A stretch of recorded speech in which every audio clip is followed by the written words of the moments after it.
Badlands. Explain those Badlands. That's a hell of a name.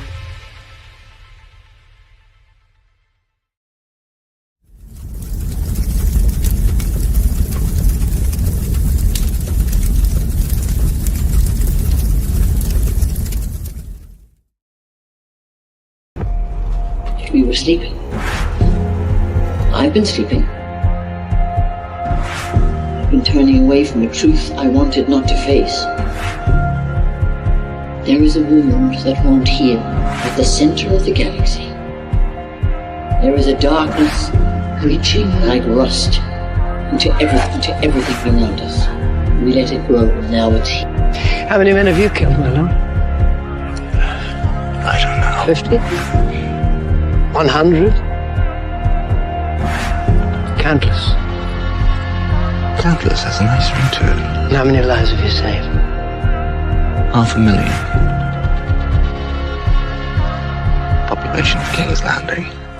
Tell me if your precious Randy commanded you to kill your own father and stand by while thousands of men, women, and children burned alive, would you have done it? Would you have kept your oath then? Our time has come. We prepared. We grew stronger. While you rested in your cradle of power, you were trusted to lead the Republic. But you were deceived. You assumed no force could challenge you. Now, finally, we have returned. The visions are clear now. I see possible futures all at once. Our enemies are all around us. And in so many futures they prevail. But I do see a way. There is a narrow way through. It's not a prophecy. It's a story that you keep telling, but it's not their story, it's yours. They deserve to be led by one of their own. What your people did to this world is heartbreaking. We gave them something to hope for. That's not hope! We have survived by hiding from them, by running from them. But they are the gatekeepers.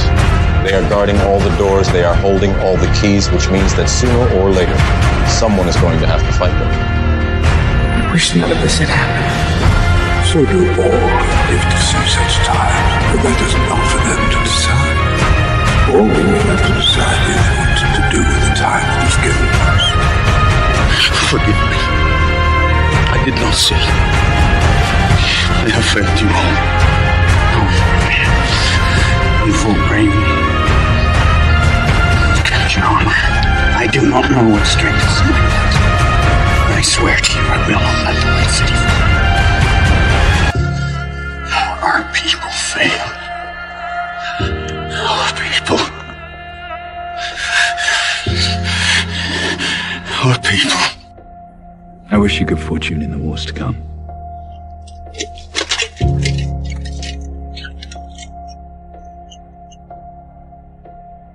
And now it begins.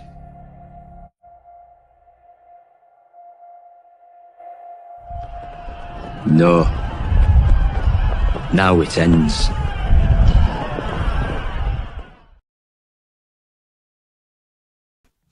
Hello, people. Welcome to The Narrative. Episode 6. We're back. I was gone for 3 or 4 weeks or something like that. I'm nervous. I don't know why I'm so nervous. I was already on a couple streams since being back, but there's something different, I will admit. All these veterans at Badlands who have been officially pressing buttons behind the scenes, making the magic of streaming shows happen. It's a lot of pressure. I can handle it. Gonna get back in trial by fire. For anybody who is not aware, I was gone for a couple of weeks because we were in the midst of welcoming my firstborn turned out to be son, Baby Bright, into the world. He was born on January 1st, 2025, and we did not plan it that way. I thought that was pretty cool. So everybody's healthy, Mrs. Bright's healthy, Baby Bright's healthy. Very much appreciate all the messages.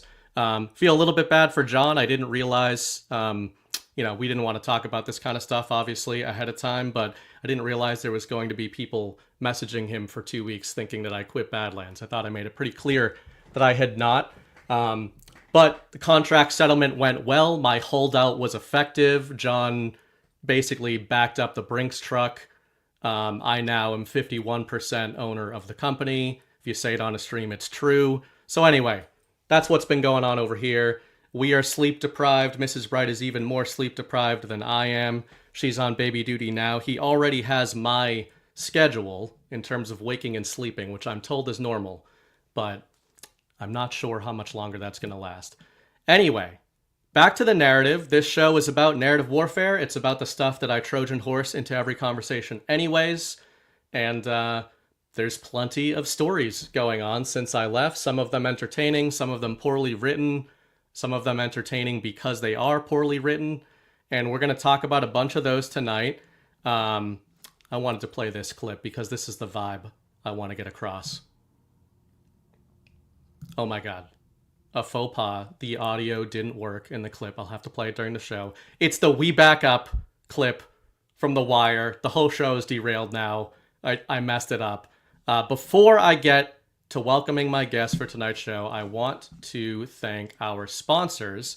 And our first sponsor for tonight's show is our friends at EasyRx. Thank you to our partners at EasyRx for sponsoring The Narrative. For more than 13 years, EasyRx is focused on your health by providing top-notch medications like amoxicillin, azithromycin, ivermectin, hydroxychloroquine, or other popular antibiotics and viral care medications. The ordering process is simple. Prices are unbeatable. Now is the perfect time to stock up on essentials for you and your family. If you want to rest assured that you and your loved ones are ready for anything, you need to go to badlandsmedia.tv/EasyRx, stock up on antibiotics and other necessary medications.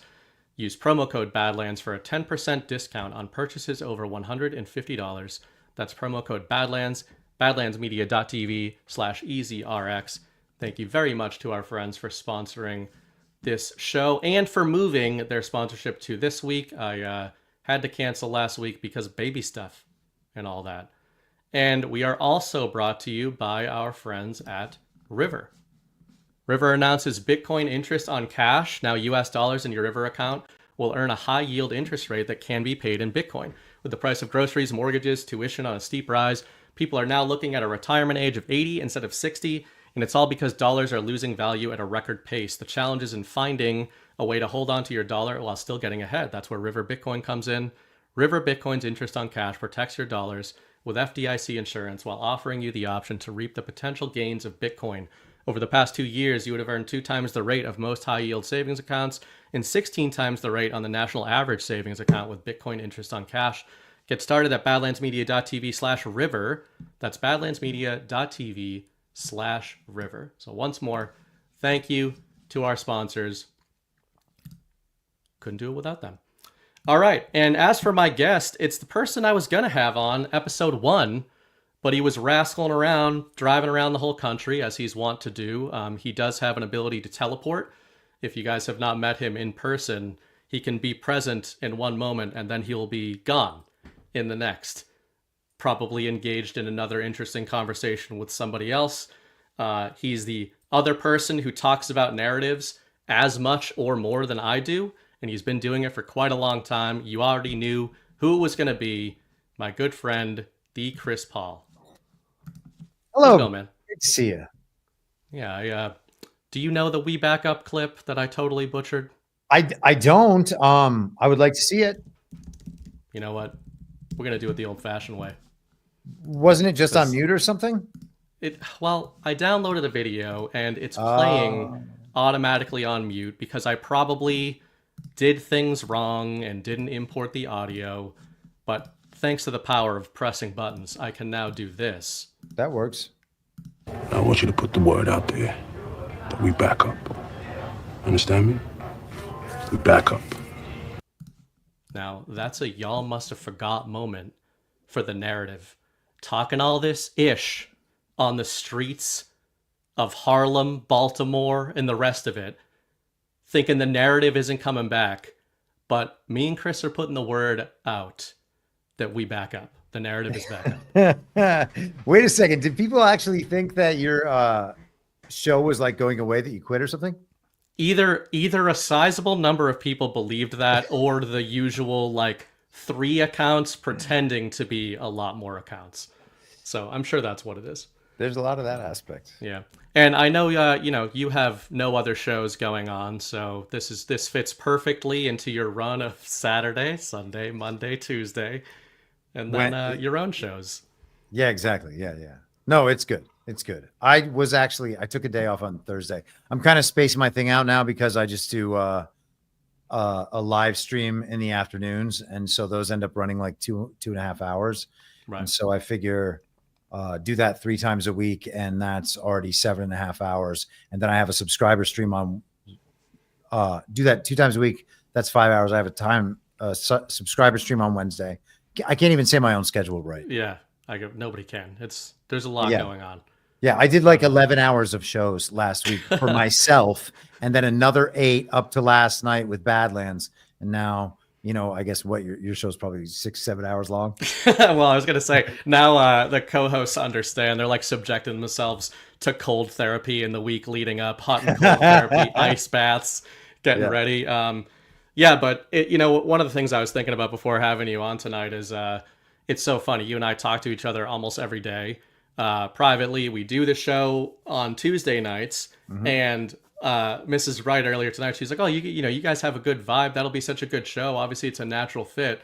What's funny is that I love doing Story Hour, and I think in some ways it's good that the movies like give us something to anchor around. Yeah. But every time you and I tend to be going off somewhere, and I like that. Like I like just the natural weaves.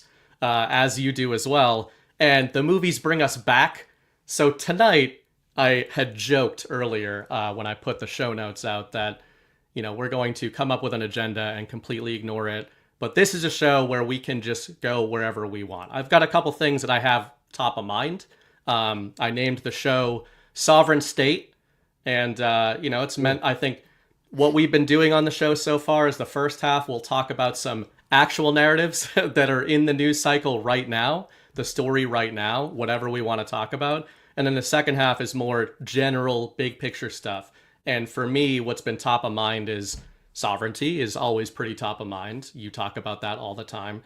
And statism. And I know you've been thinking about statism quite a bit recently. The other funny thing about us not doing a show like this, a long form show, is that even though we talk to each other all the time, like we don't have the time to listen to each other or read each other's like independent work all that much. People be like, "Oh, did you see Chris's latest podcast? Or did you read this Burning Bright?" It's like, probably not, because we talk to each other and haven't been able to. So, what's the story right now? What's like your favorite just story going on? For whatever reason. Favorite because it's so good, so bad it's good. I mean, I'm such a generalist about all of it. I kind of just try to take it all in holistically, but the layers under the California thing are really interesting. The ridiculousness of the top layer is really interesting. The war stuff I'm always a little bored with. I love Nicolas Maduro. That stuff is just the absolute best. And it's it's such a hill to climb with the feelings that they've kind of set in place, and it's not quite as contentious as the Israel thing, but it's all of these situations are like the same situation in different versions. And the Venezuela one, you have to get past people's understanding of Maduro as a communist dictator, because that's been hammered into our heads. Maduro ruined the economy. He's a communist dictator. He steals these elections. When you remember that the same sources telling you that are the same ones who told you to wear 2 masks, it's like, okay, well, let me put that aside and see if I can find any way that the Nicolas Maduro situation matches up with some of these other situations. You find out it kind of matches up with all of them. Right. And in the way that they have actually. See, the crazy thing is people are like, Venezuela's so backwards.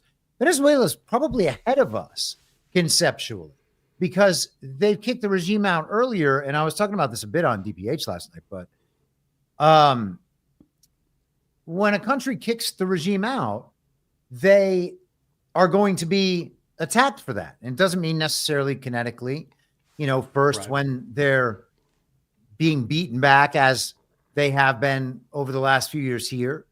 There's all sorts of just media attention and whatnot. But when they get pushed out of another country that's not America, that doesn't control the currency, then it immediately is economic manipulation, economic sanctions, destroy the economy for the people, a direct attack on the people, and then use that to destabilize the country, send in like the Antifa foot soldiers and, infest it with drugs and crime and the rest.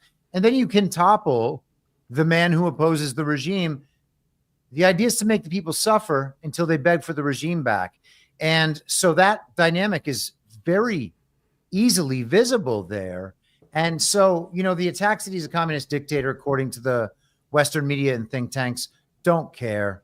The attacks that he has destroyed the economy, no, the same people have destroyed the economy. They do it all over the world. We don't need to pretend it's different here because the think tanks tell us he's a communist dictator. That the Maduro thing is interesting, and that's the word that comes to mind that we use quite a bit is templates, right? There's actual templates before he's rising up sort of on a sovereign level.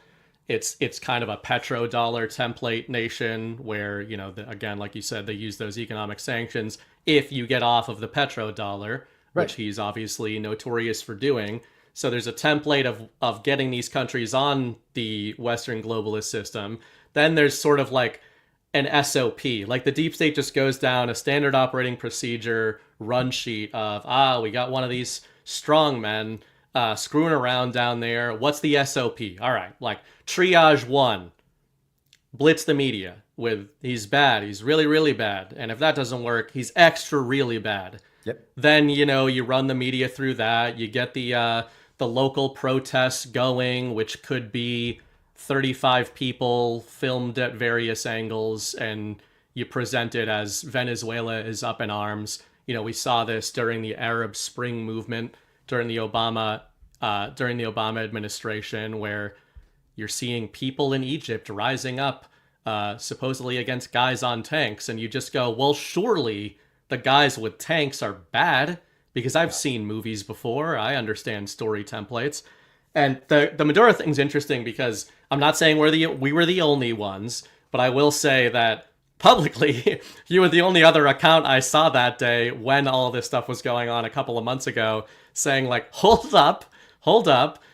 The reverse indicator thing that I think we use a lot, it isn't a foolproof, like, that's not the end of analysis. But one of the things I often say is, it is a good start of analysis. The reason that I talk about storytelling all the time, it's not just because I think so much of the narrative is fake. And again, you talk about that all the time. So much of what we're being told about the world is not true, i.e. fake. The reason I focus on narrative so much is very simply, you can learn everything you need to learn about whichever apparatus you're looking at, judging by the story that they're telling you, right? The story that they are trying to convince you of is going to tell you something about that party, that entity, whether or not the story they're telling you is true. So I think you and I were doing that with Maduro and going like, hey, I don't know a lot about Nicolas Maduro. I've learned a lot more than I did know, but ironically these days, it's the opposite game. It's often the negative indicator of the media going after somebody. And now I sort of see us as having reverse engineered a lot of those templates. They're running down their template playbook, like their narrative template playbook, to smear a guy like Maduro. But to us, that's just fitting them neatly into, well, the last time you did this with these 4 other leaders, turned out they were super base. They kind of came around to our side. Their countries are going in a positive direction. So that's sort of how I see this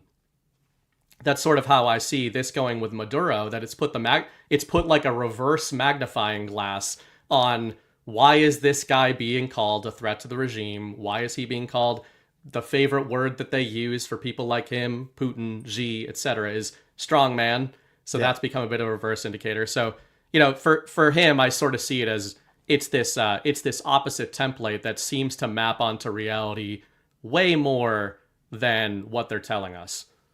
Yeah, I think it's the only thing that does. By the way, I think it's totally okay for you to say that we were the only two people saying that. I actually had been looking at Venezuela for a really long time, and specifically because of Guyana, because Guyana has kind of the same pattern that Thailand has with China, that Hong Kong has with China, that Ukraine has with Russia. You know, these little kind of,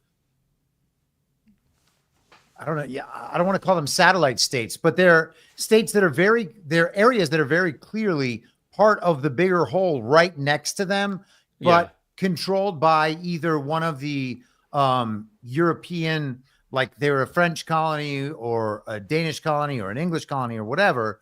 They are these strange regime strongholds in resource-rich parts of the world that happen to be right next to the biggest countries with the most resources, the potential superpowers who oppose the regime. And so when I started learning about Guyana, I don't know, a couple of years ago, it became pretty clear to me that what was happening in Venezuela was very similar to what was happening in these other countries. And we were just going to eventually be lied about. Gosh, man, my speaking has just taken a turn for the worse. The other important thing, going back to what we were just talking about before, is the role of the philanthropists in all of this as well, right? Because you can go through the think tank work, and it's not, it's the regime's motives are so present; they don't hide them, and they recruit global philanthropist donors and transnational corporations. It's a program. And when you recognize the program, it's like people want to get in on the detail level and tell me why the way they saw it previously is the way it is. And of course, you're going to be able to find a pattern of reporting that will suggest that. In fact, there are probably statistics all over the place telling you why this and this is better by under the regime before. It's all a big sales pitch that we have to get rid of this strongman, as you said. You know, the communist dictator, he's got to be gone. And why? Because we have to capture this oil-rich nation and bring them back under the global regime. But they're not under the global regime. The most powerful countries in the world didn't recognize Juan Guaido as president, aside from our own, because Trump did that as, you know, negotiation and whatever. He's going to say what he has to say. Many of those countries, by the way, also don't recognize Israel as a state right now. And people pretend that that's just not a real thing or that it doesn't matter. Yeah. And half the world recognizes Palestine as a state, despite that hurting people's feelings, right? So it's like, well, that's true, but I think the UN does too as well. Like at this point, right? Yeah, you know, the kind of what you said about the Western system. One of the things I use a term, I think one of the first articles I'd written after the Righteous Russia series was called Narrative Whiplash. Just like I started writing down some of the, you know, putting the names to the terms. We both do that quite a bit. I've said a million times on these shows that I do it for my own mind to kind of organize. It's templates I'm building cognitively or narratively to then try to map more effectively, right? Like you start to see those patterns and you're like, oh, this, you know what, this looks like a bit of whiplash over here. This looks like this maps here. Some of the ciphers I end up writing about, then they don't end up applying. I'm like, I thought I was going to use this all the time. And it comes up like once, or it's too mentally cumbersome to quickly map onto anything. But there's some that stick around. And that was one of the original ones I'd written about. And the concept is something that we all recognize, narrative whiplash. It was more meant to get across the idea that what are the most effective narratives to wake people up, you know, like create the sort of awakening that most of us think is going on and that we're a part of in the world today. And for me, the whiplash idea is such that when you have the establishment, gatekeepers, the central narrative, as you call it, trying to force feed a narrative to the population that has been undermined by themselves, you create a way more powerful whiplash in the mind of that sort of observer than you would create by one of us or Donald Trump or whoever saying, like, you know who's bad and who mismanaged California, for example? Gavin Newsom. And it's like, okay, well, MAGA's going to cheer for that storyline. People that don't like Gavin Newsom's going to cheer for that. But liberal Californians are going to be like, well, that's the orange man. He's bad. So obviously that's not true. But when California has spent all this time, or before getting to that topic, with Venezuela, when the globalist regime has spent all this time basically being honest these days about what they're trying to do. Like, they want everybody in one world government. Yeah. They want everybody subsisting on each other. They want us off of fossil fuels. They want us into wind and solar and whatever. They want to tax you for everything.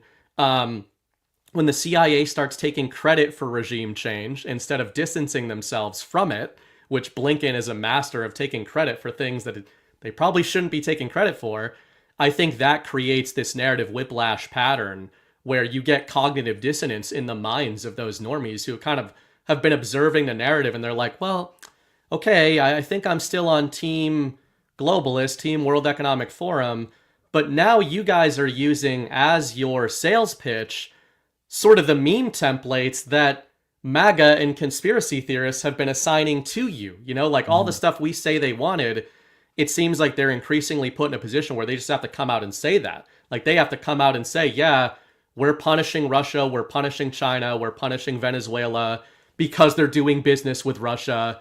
And it used to be that those were conspiracy, and now they're just kind of owning it and being forced to go all in on their own storyline.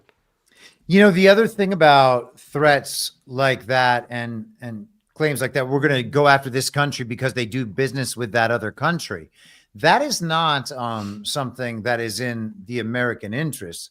That is something that can only be in the interest of a global regime that plans to really just map out and execute all global trade. And that is what they ultimately want to do. That's why, you know, countries that are outside of that regime network, they attempt to economically devastate them and then show that economic devastation to the world as though that is proof that everything except the global regime system leads to economic devastation.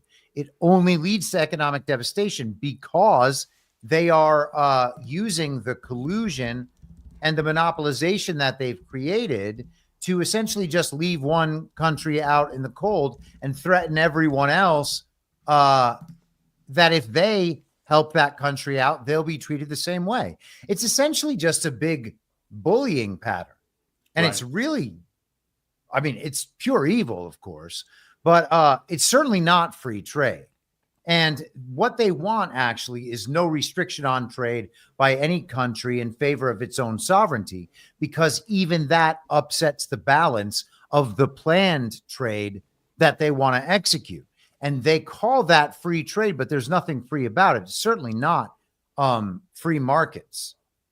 Absolutely. One of the reasons I love the Russian theater so much, and I think that it drew me in. Initially, it drew me in because of just the absurdity of the story. And I've said before on these shows that I was actually, as a liberal, I was following the Maidan coup stuff. It was part of what blackpilled me on being a Democrat and an Obama supporter.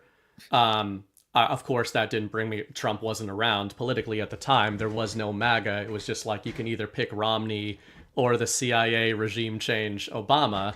So of course, when that came back in such a massive way in 2022, I think it just hit in my mind of going, oh wow, those Q drops that suggested coordination here between these big players like Putin and Trump, seems like this would be something that would be going on if there was a bit of a, like, I got your back, payback thing going on.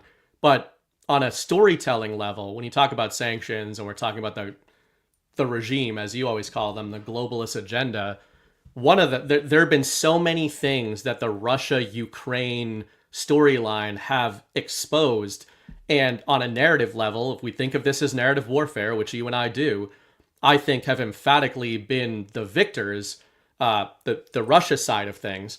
the side of sovereignty, I think, has overwhelmingly come out ahead in the story when it comes to Russia, Ukraine. And one of those threads that I think really encapsulates that is the sanctions thing. So like you mentioned, the regime on an actual level, one of the ways they punish these smaller sovereign states from not playing ball is sanctions and economic warfare, essentially, abstract power projection. And then if that fails, then they go in, they'd find a way to get the US in there. If it wasn't the military, it would be CIA, clandestine forces. We saw this a lot during the Arab Spring with Gaddafi. We obviously saw it a long time ago with Saddam Hussein. With Russia, it was like they, on an actual level, you and I have talked about the power is power refrain quite a bit. It comes up on Story Hour a lot. And the world is watching with rooting interests on either side of this storyline from 2022 and 2023.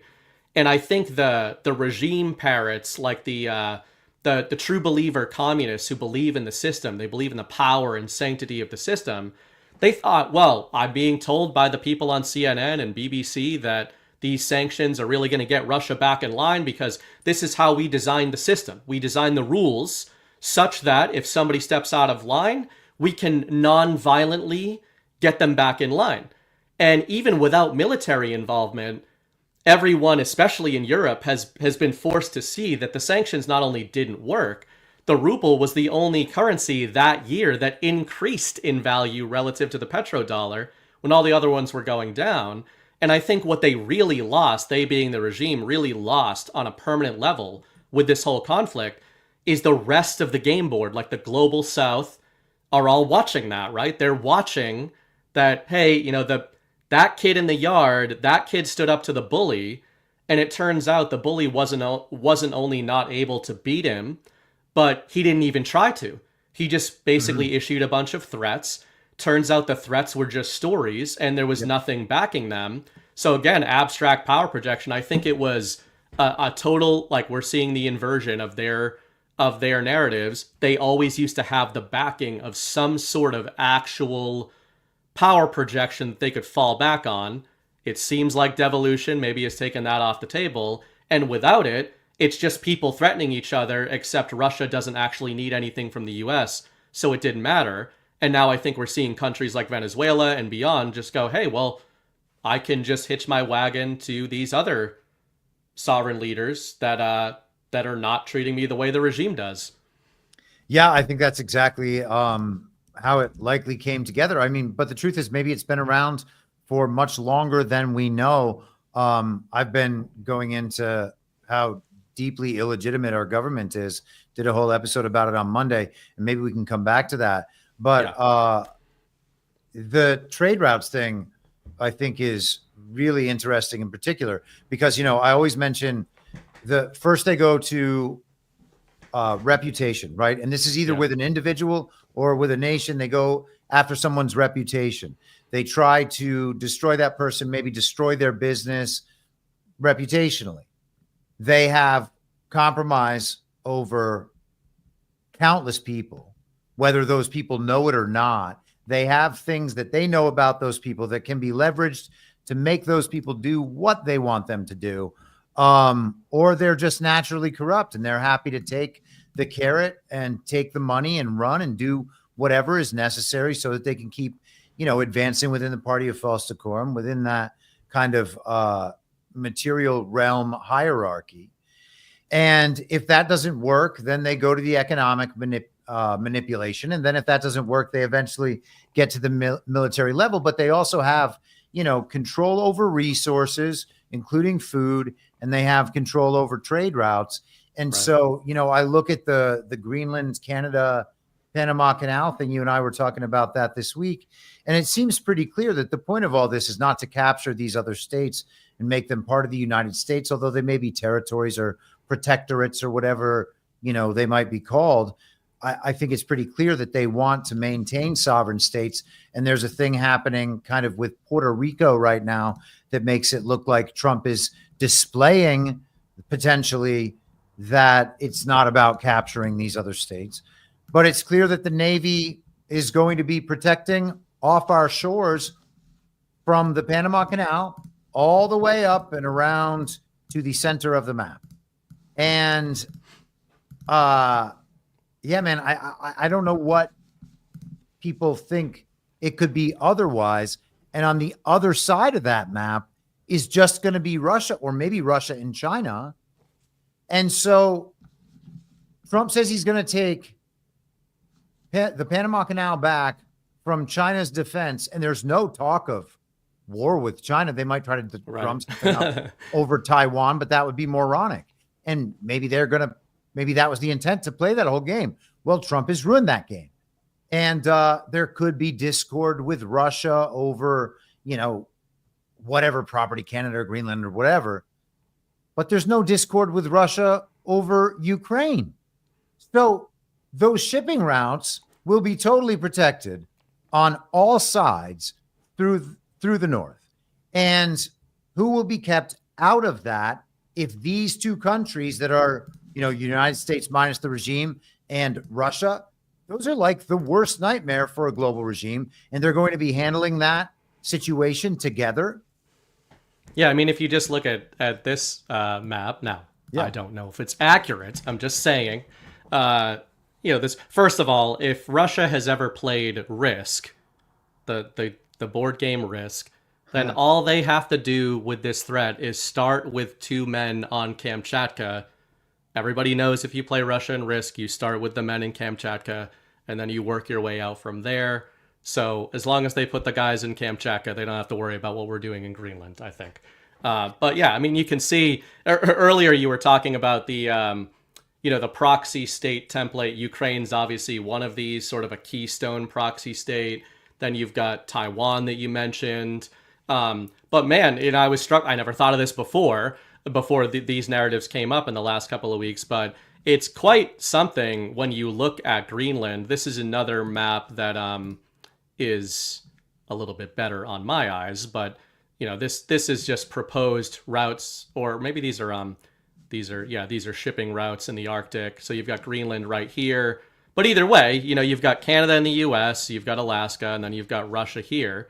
And I think, to your point on this map in particular, let's just say for the sake of argument, we get Greenland, and I think we see this pretty similarly. I don't necessarily think we're going to get like 51st state Greenland. I more see it being an extension of permissions, power projection, US power projection, that sort of thing. If this is effectively under US military control from the perspective of direct power projection, then when you're looking at this map and you believe in things like a sovereign alliance, if we get our northern neighbors to heal, which I think we're in the process of doing with our boy True, this is all us.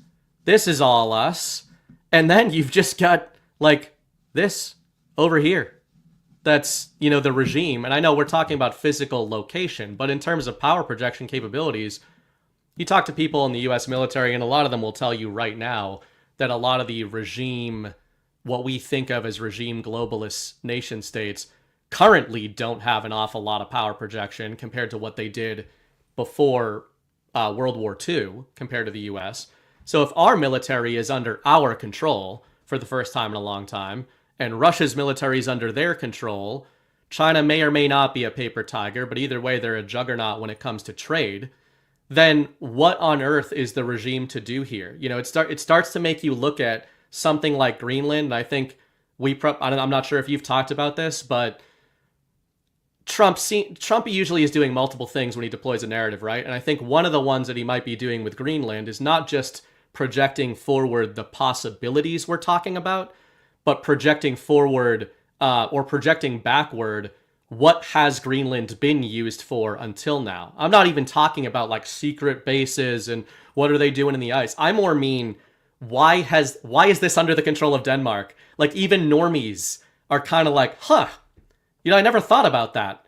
And it just makes people wonder, like, why is this landmass that seems extraordinarily strategically significant from both a military and a shipping perspective, why is this under the control of Denmark? And it's because it's of strategic significance to globalists, where they seem to have just put these nodes of proxy states all over the map to sort of interrupt a mesh of sovereignty, a mesh of free trade from developing.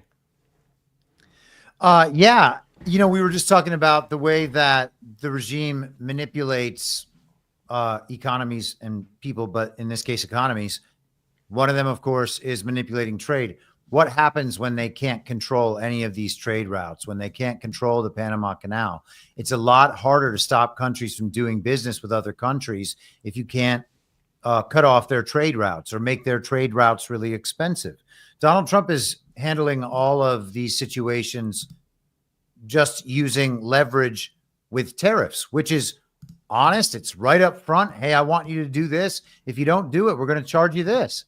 There's nothing clearer than that. That's not a war. Yep. That's not manipulation. That's saying, hey, you know what? We're going to be good with this. If you need what we have more than we need what you have, well, you're going to have to pay extra because that's not an equal trade.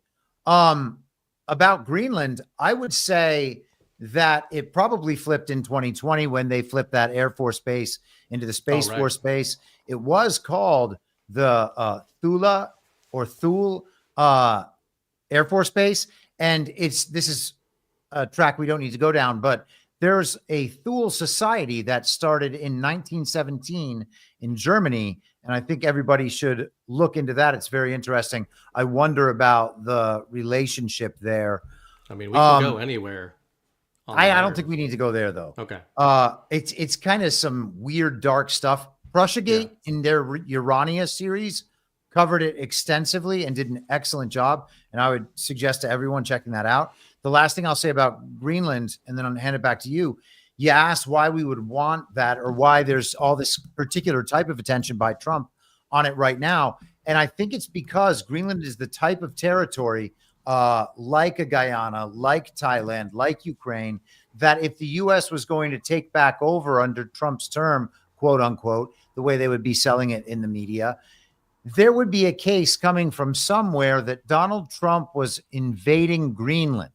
Okay. And I believe that the macro picture, the narrative that's being set up is to recast Trump as Hitler and MAGA as Nazis. I believe they've been running it for years and years. And I believe Trump starts invading his neighbors is like the real kickoff point of when they go for that. So what better to do than our resource-rich neighbors to the north, our resource-rich neighbors to the northeast? Because the thing you have to remember all the time is that fake news is future history. All right.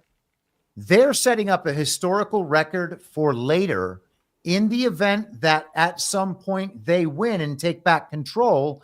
And then they erase our history and replace it with the history that they have already set down, which is why it's so important for us to focus on actually putting that history down and figuring out ways to genuinely preserve it. Yeah, and I totally agree with that. I think one of the most sort of surprising organic discoveries that we had recently was during the Gangs of New York episode of Story Hour. You and I had done some research into the Civil War. You'd been reading quite a bit about it leading up to that episode, and the idea that so many Americans, most, have no idea about some of the things that the U.S. government did to American citizens during that time period in order to not just in the war, right? Like there's a certain cognitive dissonance associated with civil wars because of whoever wins writes the history. Everybody seems to know that that's true. They know it on an innate level, and yet they just like thinking, well, the good guy, thank God the good guys won because we're not reading the bad guys' history. Well, spoiler alert, the bad guys would write a history that would cast themselves as the good guys, right? Like this is just 101 logic 101 stuff. But besides the actual civil war that we're told went on, most Americans have no idea that Americans were being literally killed for refusing to engage in the war in the first place. Like that's a whole other level of terrorism, essentially, by the government onto its people. But when it comes to something that I was thinking of earlier, you kind of jogged it in one of our private chat, or no, it was on your social media feed. One of the things I say all the time, been saying it for years in my personal life as my like coup de grace of people arguing with me, is the truth doesn't become the truth. It was the truth, right? Like the truth is. It's just something. Now, that doesn't mean that I'm going to figure it out. That's what the goal is, to try to figure it out, right? But it's so amazing because when you hit people with that, it's like they have a moment. They know that that is inherently true. It is impossible to argue from any perspective with the statement that the truth is inherent. It is. And it's not created, it's discovered. And yet, I think people have this cognitive dissonance that we saw exemplified during the COVID era, where right now, circa 2024, people know that the story we were telling is true now, and yet they cannot assign it retroactively to the time period in which we were saying it. You know, this is something like Scott Adams syndrome that we talk about sometimes. Like, oh, no, I was totally wrong about literally everything for the right reasons. And these people that were right about everything were right about it by accident. And then they're dismissing the things we're saying right now, which is something that you've been talking about a lot. So it just makes me think of, you know, one of the sort of calls to action, I guess, if we acknowledge we're in a war of stories, we're in a mind war. I think a call to action that your deployments in the info war really stay on signal with is there is a temporal element to this stuff that is extremely important to keep that scale in your mind, that what's going on right now, the stories right now, whoever wins or loses the story right now, wins or loses the story of the future and of our past. And that means that the story right now is what needs to be attacked. It's what needs to be engaged with, rather than waiting.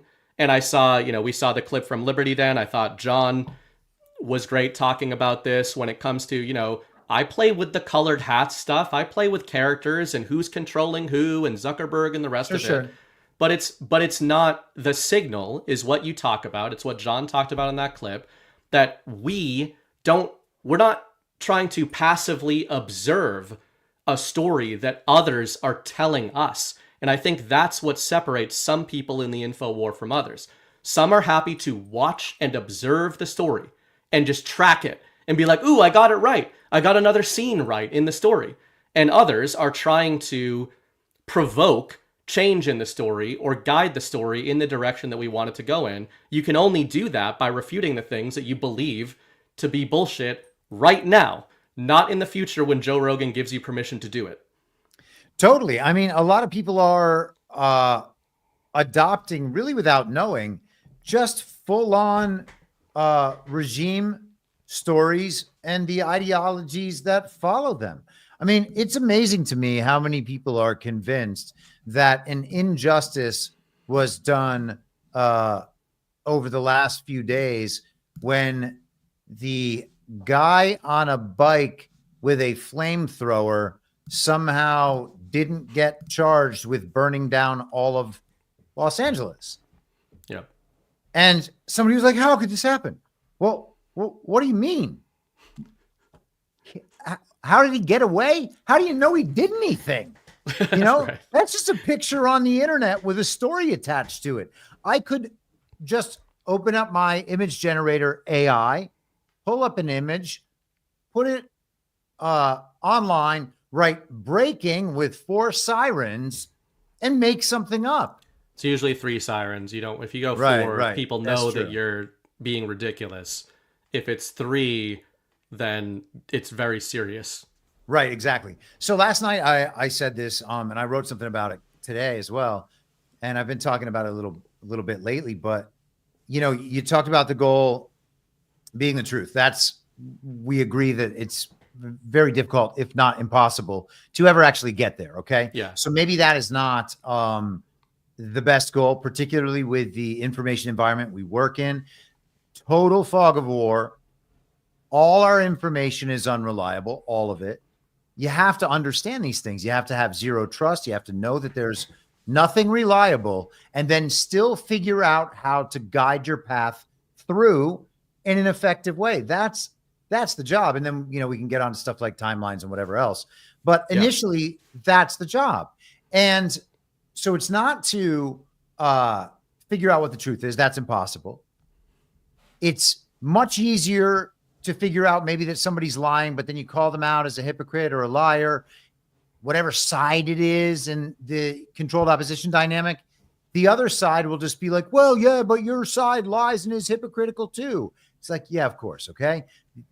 The people on Fox News are hypocritical. The people on MSNBC are hypocritical. All of them are liars. So you can't do my side, your side. I'm going to own the libs by showing them that Gavin Newsom said something else. Like, no, you're not. The goal is to not get hoodwinked. And the way to not get hoodwinked is to never, ever have the reaction they're trying to coax out of you. You said it at the beginning. The point is to figure out what it is they want you to believe and to operate from there. Because these people, even when they are your favorite television characters, are rich, powerful strangers. All right? Trusting them and giving them your power and thinking because they said something, it's true, is madness. I firmly agree with that. And I would also say, and it's like, hey, I'm the one who wrote a whole series called The Master that I still write about Donald Trump, Master of Narrative Warfare. I write about some of these other figures. I've written a lot about Elon Musk and think that I think that overall there have been a lot of positive effects of that character on the story. Mm-hmm. Happy to be proven wrong about that. Certainly have been before.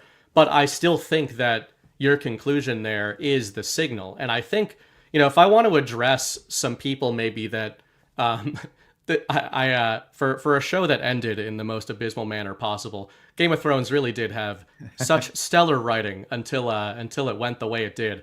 But there's a scene I actually brought up in our private chat a few weeks ago where Robert Tully, who we're presented as like a good guy, he has Jaime Lannister captured. And Jaime Lannister is this figure in the story that is kind of reviled by the honorable nations because he killed his king. They call him the Kingslayer. Yep. Eventually you learn that he killed the king because the king was about to commit an act of mass genocide. Mm-hmm. And in order to stop it, he killed him. Now, that's not why Jaime Lannister is a good character. He's not a good person. He acknowledges that he's not a good person. Like, he's the one who commits incest. Like, he's kind of a reprehensible character, but he's an honest character. And in this scene with Edmure Tully, there's a moment where Tully, like, he's trying to get information out of Jaime because Edmure's like, you seem to be trying to do the right thing lately. Why don't you just give us, the good side, the information so that the good side can win the war? And Jaime basically responds to him by saying, there's no good side. Like, I'm the only one calling this out. You're just trying to engage in mass genocide against my family, and they're trying to engage in mass genocide against your family. And then Tully responds by saying, like, he's basically tongue-tied, and he says, well, don't all of us have to believe that we're different? Don't all of us have to believe that what we're doing is right? And Jaime says, no, lions do not concern themselves with the opinions of sheep. And it's funny because, like, the way he comes off, you think, like, oh, he's being this dickhead, he's an enemy. But really, he's saying, you are now admitting, I've gotten you, the good guys, to the point of admitting that you, even if you didn't believe that you were doing the right thing in this war, you would tell yourself a story that allowed you to believe that you were doing the right thing.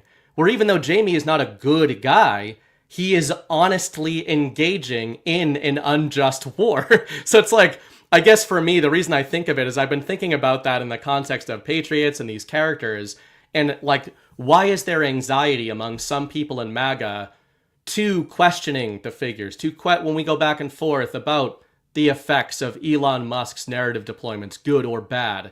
And people kind of get this anxiety, like, no, those guys are on my team. Yes. I would say that another, first of all, it's stupid, but another way of me trying to address that would be, if these patriots are who we think they are, the Donald Trumps of the world, the ghosts in the machine that I think are real, like narrative warfare from the side of good people overall, they would want us to do this kind of stuff. And if they wouldn't want us to question all of these things and to locate the signal and to push forward first principles as we try to do, then they're not the people that you think they are in the first place. So, it's sort of, to me, it's like this no-lose scenario.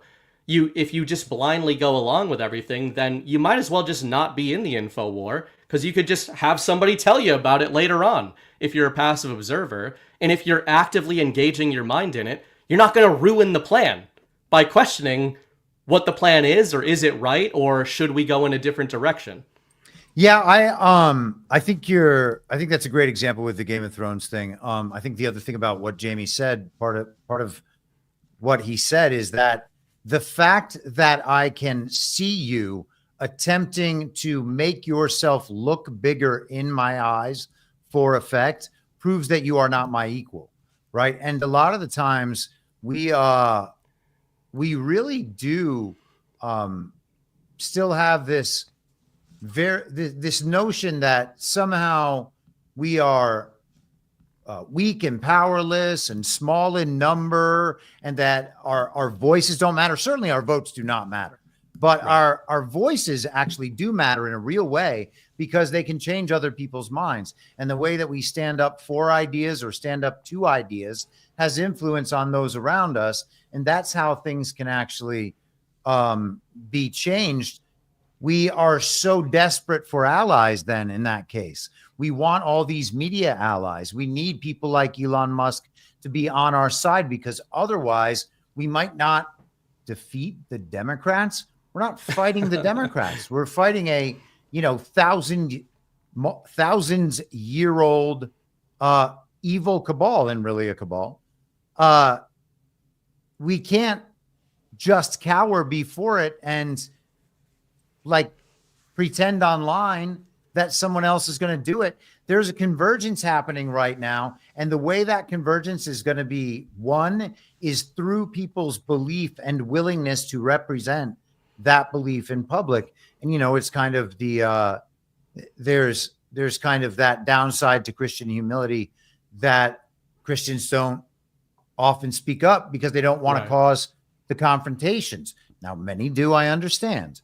But it's awfully hard to assert a good point of view if you're not willing to get behind it and face the consequences of it. Yeah, that even makes me think, you and I do the Story Hour show, and obviously we have been writers for a long time before this stuff, creative writers. And that's one of the things I've said a million times, one of the quote-unquote weaknesses of the right, even though I hate even using that terminology, is sort of ceding territory, ceding human territory. I don't know who I was talking to the other day. Maybe it was just somebody in my Substack comments going back and forth with, that were talking about I make my Lord of the Rings analogies all the time, and I made it in my last article talking about Aragorn. And one of the reasons I love that character is not just because it's cool and there's a good storyline there. It's that character is a Renaissance man sort of hero, where, there'll be one scene where he's killing demons to spread freedom throughout Middle Earth. And then in the other scene, the hobbits catch him singing a poem to the moon and the stars about his lost love. And that is masculine. It was this thing where the duality of man is not just good and evil. There's a dark side to men. To me, it's much more that human beings are meant to be, I use the term creation engines a lot. If God is the creator, if we exist in creation, what's the point? That's obviously the question, right? And I'm not going to answer it here. But one of the things I think about is that if God created creation, then he created things with the ability to create themselves, right? Not only can we create life, but we create art, we create stories. And I think that that's something that a lot of conservatives for a long time, or even like you mentioned, Christians, have kind of ceded that territory to communists of being communists are the ones who focus on frivolous pursuits like sculpting incredible works of art or writing stories, etc. Well, that's because they get paid oodles of money for low quality art that will serve the regime's agenda, or for sure serve as a vessel for money laundering. Right, and that's why it's like, not only is it a mistake to have ceded that territory to that side of things, but it actually wouldn't be difficult to beat them at their own game, right? If you've got sort of sovereign-minded, moral-minded, morally centered creators putting forth new stories, putting forth artwork. You always use the term American Renaissance, and I certainly think we're going to get that in multiple ways. But that's another one of the reasons that I focus so much on storytelling, is that it's one of those things that people in the MAGA movement or in conservative land have kind of ceded to the other side. They're like, no, we don't focus on that. The left focuses on fake things and stories. We focus on the real stuff, like whatever Tucker Carlson is telling us, or whatever's going on Fox. You mentioned the political spectrum a couple of minutes ago, and I want to see if I can locate this on my phone. I tried locating it on my computer, but I know I have it. There is this. Yes, here it is. This is the actual political spectrum. This is the one that makes sense rather than the one that we always. No, the one that we always see is the 4-quadrant thing. Right. That makes it seem like this is only about economics. This puts it in a frame, if you want to pull that up, of centralization to decentralization. Government, 100% government to 0% government. It is totally correct about all the collectivist ideologies on this side, on the left side. Those are leftist ideologies. And then the Republican Party, it has just left of the political center, the founding fathers just to the right of the political center. And I think that that's fair for the founding fathers. The Republican Party should probably be a lot further left, if not all the way left, with their partners in the Uniparty, the Democrat Party. The Republican Party, people have to understand, and the establishment still in some respect now, was taken over by neoconservatives. Neoconservatives are in the Bolshevik Nazi ideological lineage.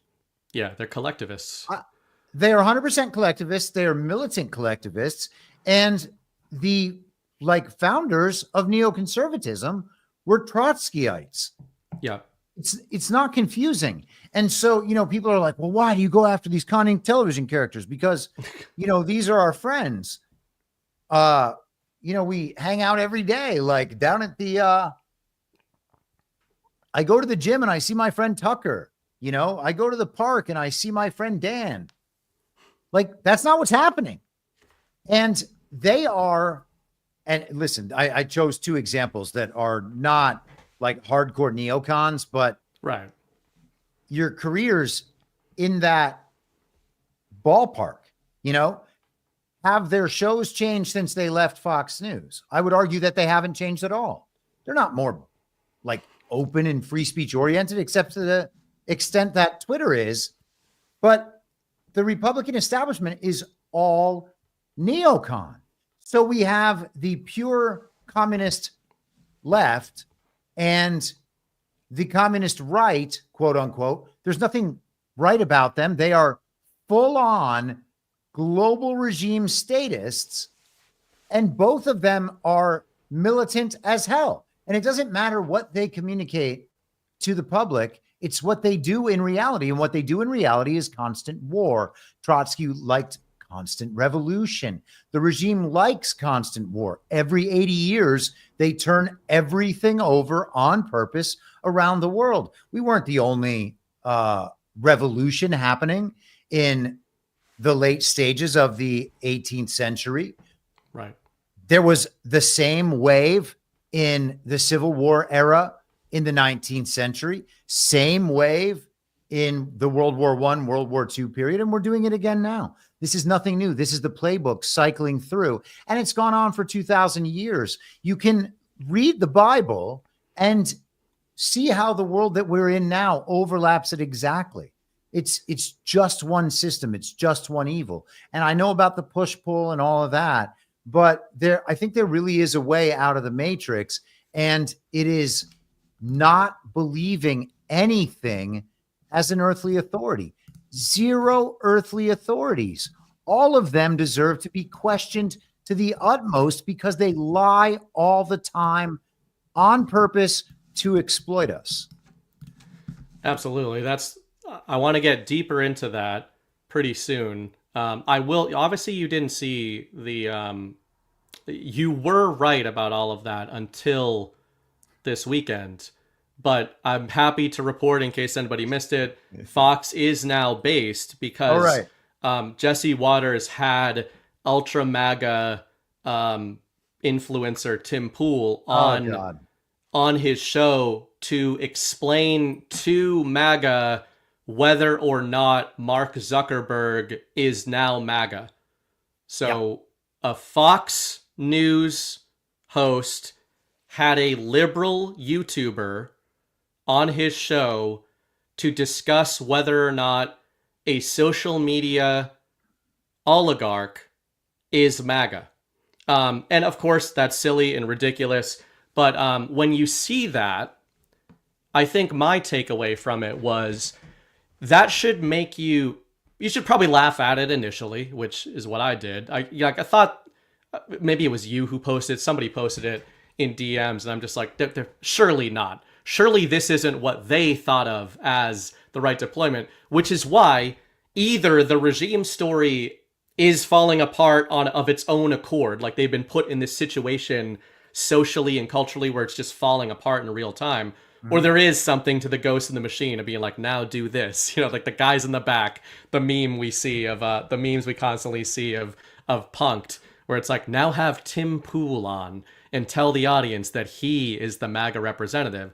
So it should be funny, but the second response to that should be that it should make you angry that these characters think that you are stupid enough to acknowledge Tim Pool as your voice, a guy who unironically used NewsGuard for 4 years on his channel to precede any opinion he was willing to give on anything, which turns out he doesn't have any opinions. I mean, I've gone on a million Tim Pool rants, but it's a microcosm to me. And we talked about this a few weeks ago when it came to rumored connections between Fox and the Daily Weimar, and then rumors that seem unfounded of the Daily Weimar to Tim Pool. But it's really interesting that it's either by the system's design that all of these characters in the quote-unquote mainstream media are now sort of merging with that alt media landscape of ultra-based influencers, or they're being exposed as part of an op. But either way, they've never been more plain to see that they are the same side, right? Like if it wasn't clear enough beforehand of what we've been saying for years now, when Tim Pool, because keep in mind, it's not just Jesse Waters who wants Tim Pool to be on there to speak to the hello fellow MAGAs. It's Tim Pool that wants to be on Jesse Waters to reach the fellow MAGAs. So it's a two-way street of sort of codifying this idea that Fox equals MAGA that he participates in. Well, yeah, and think about what the impact would be on Fox's normal viewing audience. Oh, this man looks like a young, hip guy that's with it. Maybe we should check out his show. So Fox News is advertising the show of a retarded leftist. Why is that happening? That clipped out. It has to be the case that people understand the uniparty and understand that there's not any difference that in what's happening on Fox News or on MSNBC. And again, you go through these cycles of history. You want to talk about like World War II. It's important to make the distinction between the controlled opposition sides, one of which doesn't align with us at all, really about like virtually anything. So we're not getting on board with the Democrats, right? Everybody knows that MAGA's not going to like join the Democrats. I think we're there, right? Right? But we think, oh, yeah, we can join the Republicans. Those are our people. They've always been our allies. They're not our allies at all. They're the Democrats' allies. That's why the Uniparty holds power forever, because they get to claim like 95% of the American public. That gives you power all the time. And then they brand it different ways to the two, quote unquote, different sides.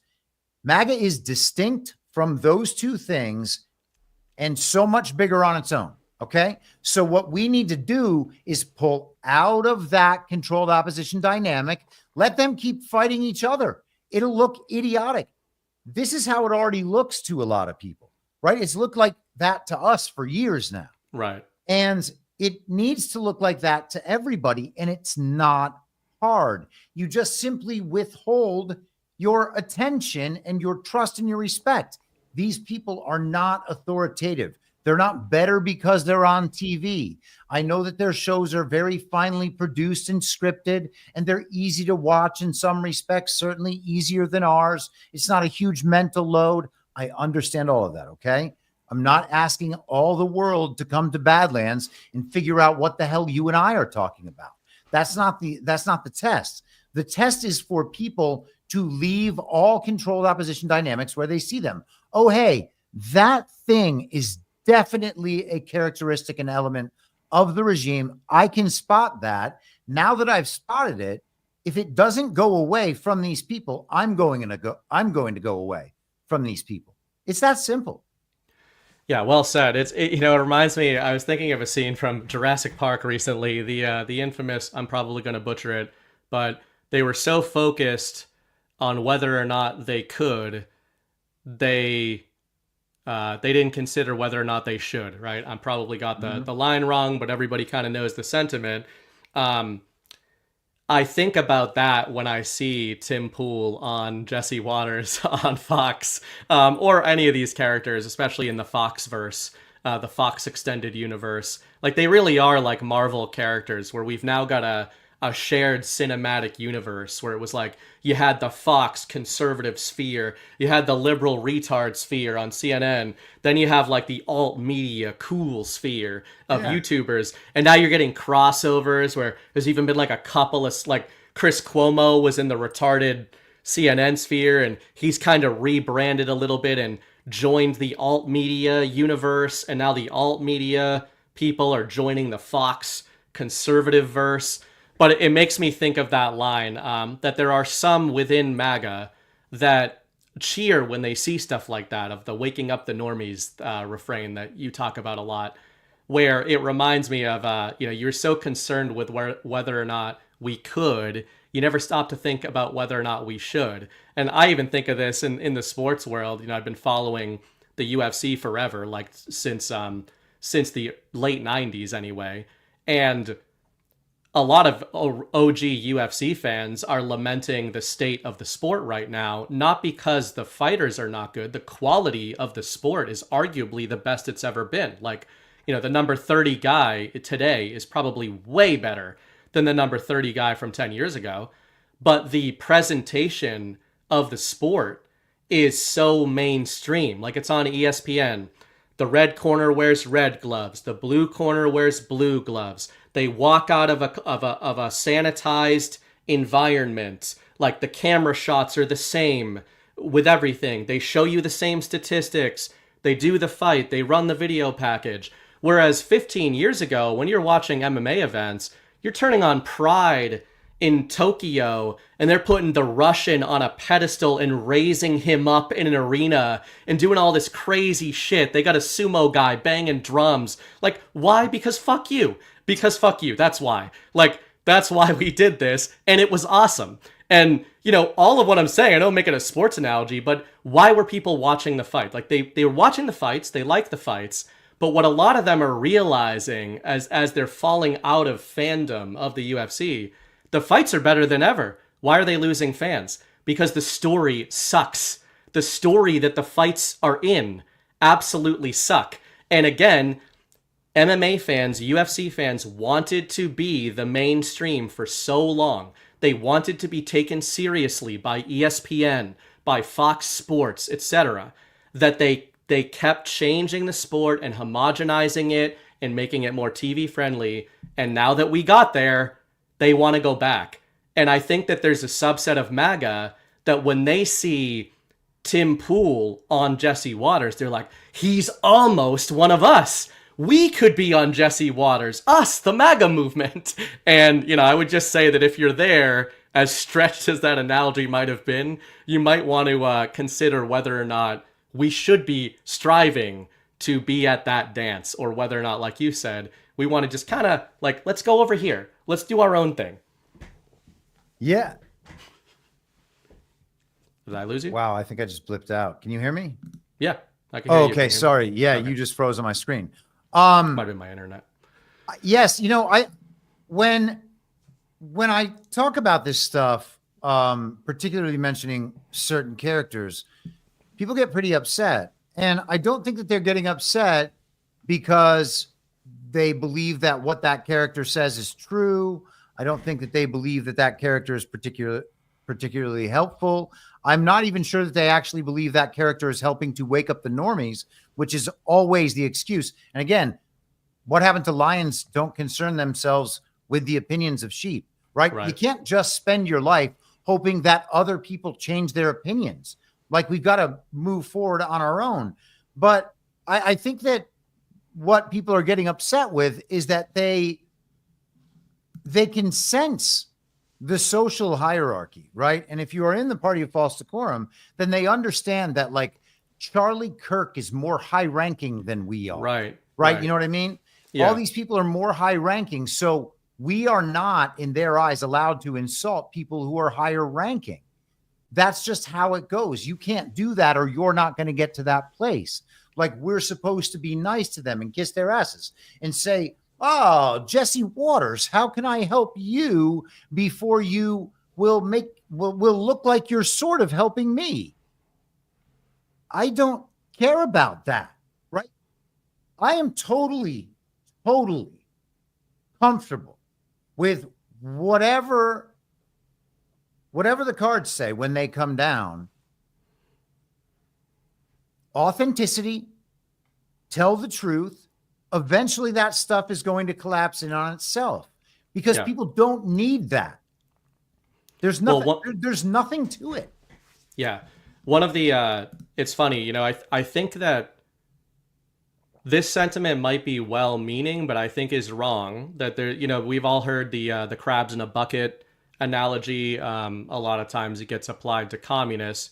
If anybody somehow doesn't know that analogy, it's the idea that if you fill a bucket at the beach with crabs, they will climb each other to try to get out, but the top one usually doesn't make it out of the bucket because the other crabs pull him down. They instinctively pull other crabs down. So I think people, when we're criticizing figures like this, when you describe the hierarchy, there is that's what when they're getting upset about it, they are, to your point, automatically imprinting that hierarchy. They're automatically putting themselves as below a Charlie Kirk, a Jesse Waters, whoever it may be. So they perceive attacks or criticism of characters like that as crabs in a bucket. They're like, you're just doing what the communists do. You're just dragging other people down. Where, to your latter point, we want to tip the bucket over, right? We don't want to be in a bucket anymore, trying to erect systems of hierarchy. We want to be on the beach where we can go wherever we want to go. We can set up our own little thing over here. You can do your gay stuff over there. And we can make fun of it, right? But that's what I think that's what maybe well-meaning people who are like, no, we need unity. I mean, we talked about this a lot lately. The unity fallacy, I guess, for lack of a better term. And I think that's what they're thinking. They're thinking we are trying to build a taller tower, a taller hierarchy of legitimacy than the hierarchy of the leftists that we're trying to tear down. But that is not the mission. That's not the right mission, to build some sort of unified vision of hierarchy. And as you call it, the party of false decorum, that's going to get you in the same exact spot. And, you know, one more point that I want to toss back to you. I could apply this template to the same thing we're seeing with the TV characters. A couple of years ago, I'd written an article. It was during when COVID was still being super gay, called Too Small to Fail. And the basic premise of it was projecting like, all right, how is the American economy going to rebound in a way that suits America First's sovereign-minded interests in the wake of how devastating the COVID era was to a lot of businesses, where you've got mom and pop stores having to close down, etc. And I kind of come up with this theory of too small to fail, where we're coming out of this era of too big to fail. You know, we've got the banks that get bailed out. We've got vehicle manufacturers that get bailed out. Unions get bailed out. So what about the mom and pops? How do we get to too small to fail? And I think that the COVID era actually kind of exposed that these mega corporations and manufacturers, they're operating on such small margins, like 1%, 3% margins, that any disruption or realignment, going back to our earlier conversation about trade routes, any disruption in that devastates those major globalist corporations and is actually good for independent and small and medium businesses. Mm-hmm. So I think that's kind of working itself out. But I kind of apply that to the convergence we're seeing with these TV characters. When I say we've got Fox people, we've got Con Inc. people, we've got YouTubers based in red-pilled YouTubers, they're all converging right now. In that article, I'd said, like, you know, how can you see that it's not actually going well for globalist companies? Consolidation comes before collapse. One of the biggest fallacies that people have is they'll see some deal get done and it'll have billions of dollars attached to it in a headline. Mm-hmm. And they're like, ooh, big thing happened economically. This must be good. Where really what's happening is a hostile takeover. Major corporations are not merging because they think it's a good move. They're merging because they have to merge. Like Paramount Pictures didn't sell to Skydance because they were doing well. They sold to Skydance because Hollywood is in free fall, collapse. The only reason David Zaslav took over Warner Brothers is because it's an open secret that he wants to pump its value and dump it because it's so overvalued basically right now. Undervalued. And I think the same thing might be going on in like the social sphere where we've got these figures. It's annoying to see them all consolidating and being like, well, we knew these fuckers were mainstream media. They were just on YouTube. But I actually think long-term, it's a good thing because of all the things you just said. Like, it's making it more clear than ever before that these people probably already were on the same side if they're now unifying in a very public manner. Yeah, and it also occurs to me that people seem really desperate to like make sure that Fox News just continues to exist forever. And I don't care if Fox News exists or doesn't exist. It's got nothing, you know, the information landscape will be whatever it is. It's just weird that people want to say it or save it because they've been lying for decades about really, really important things. And the truth is that it is basically a commercial for big pharma and various kinds of government money laundering. And between that, you have actors reading scripts to create a fake reality for you. I don't know why someone wants to consume that. You know, and I understand watching a little bit of it as a barometer for what people en masse are getting, but it's not real. And you have to make sure that we remember it's not real. You talked about the unity thing. There has never been less of a point to unity. There's no election coming up. Our elections aren't real in the first place. You know, people spent the last year or 2 years, actually, even during the Ron-op, telling us we had to be unified with these terrible people who turned and directed the hate movement against MAGA, tried to blame Donald Trump in a highly public fashion for essentially genocide through the vaccine. These people are not our friends. So we don't have an election coming up. Elections are fake. It didn't matter then, but at least I understood people's motivations and their kind of panic and desperation that led them into that. We can get past that now. The Senate is illegitimate. The Congress is illegitimate. We do not need them to pass any legislation. We don't want them to pass any legislation. Why would I want any of those people to write more rules about how my life is governed? Zero. Okay. We don't need them to pass more spending. There's no part of our government that needs to be funded with additional spending from them. It's not even spending. It's just the central bankers printing more fiat money from nothing, whose value exists on the backs, the literal backs of the American people, the sweat and labor and sometimes lives of the American people. So we don't need them to pass spending. We don't need them certainly to declare wars, and we don't need them to dismantle the administrative state and the illegitimate government. Donald Trump has all the tools he needs for that. And, the Supreme Court, however legitimate that is, and it probably isn't, has, at least in the public understanding, reset some of the stuff around that to a more constitutional basis, which will allow Donald Trump to, kind of skip some speed bumps, maybe.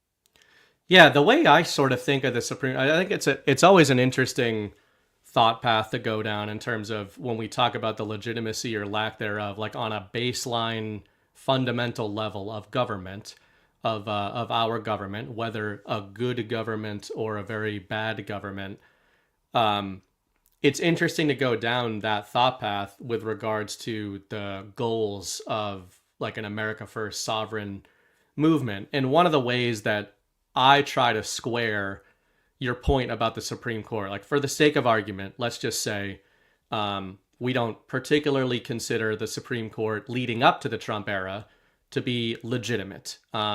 Their decisions visited very real effects onto the nation because of the systems in place that consented and used enforcement mechanisms based on those decisions. So you can make the same argument going forward.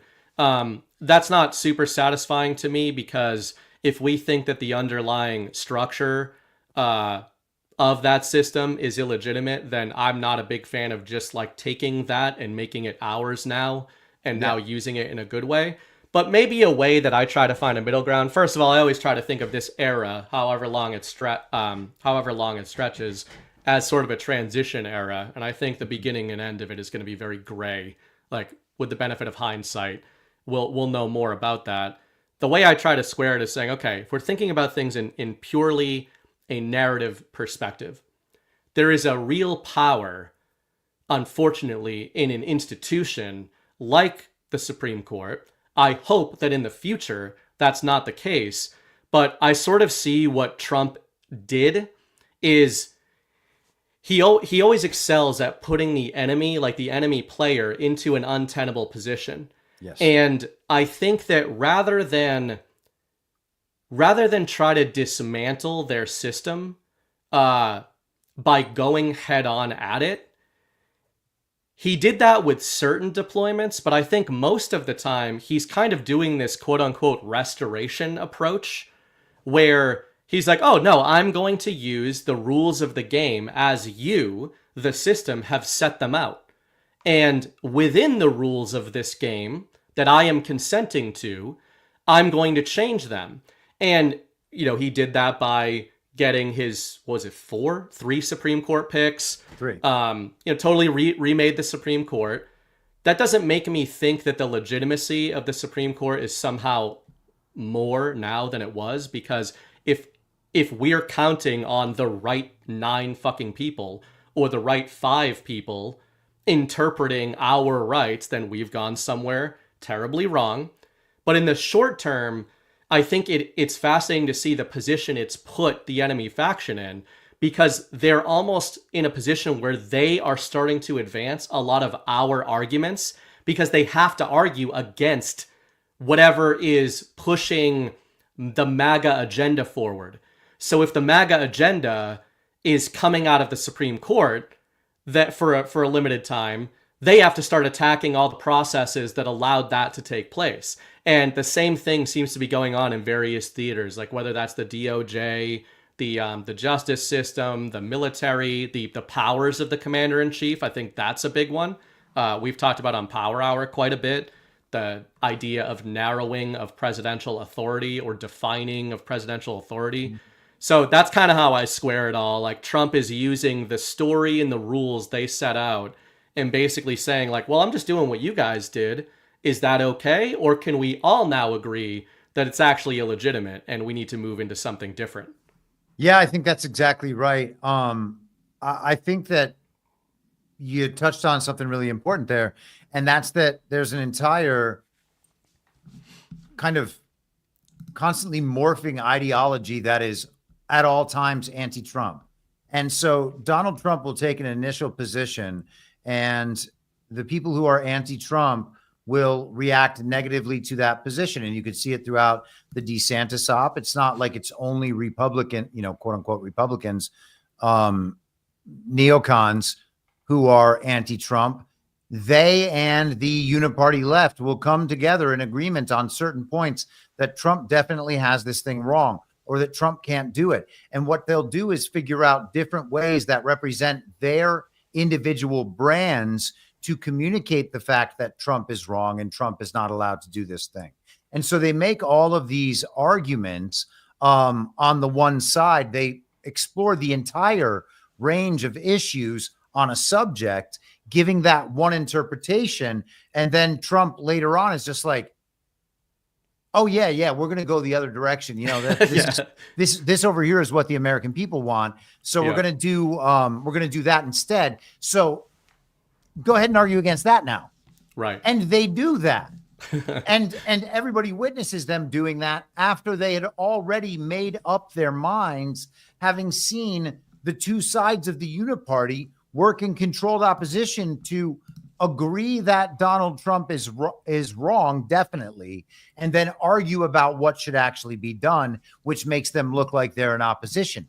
They are always in agreement that Donald Trump and MAGA are wrong, that the sovereign movement is wrong. And I mean, as far as I'm concerned, that's one of the best things you can watch. And man, if people think that the neocons are trying to provide some interesting critique of Donald Trump, it is unnecessary. We've got that covered. Right.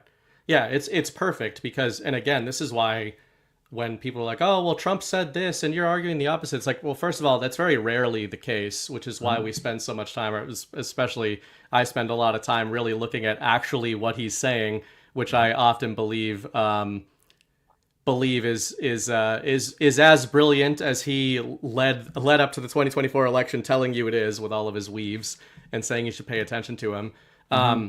In terms of going back to the Greenland stuff, the Canada stuff, I mean, that stuff has been absolutely fascinating to me lately. I know we've talked about it on a lot of shows, but even an example of Trump's comms, he had the Truth post where he said many people in Canada love being the 51st state. Then he went on to talk about tariffs and trade deficits and taxes and security, right? And hey, maybe it's nothing, but the phrasing, many people in Canada love being the 51st state. Like, they love the idea of being the 51st state.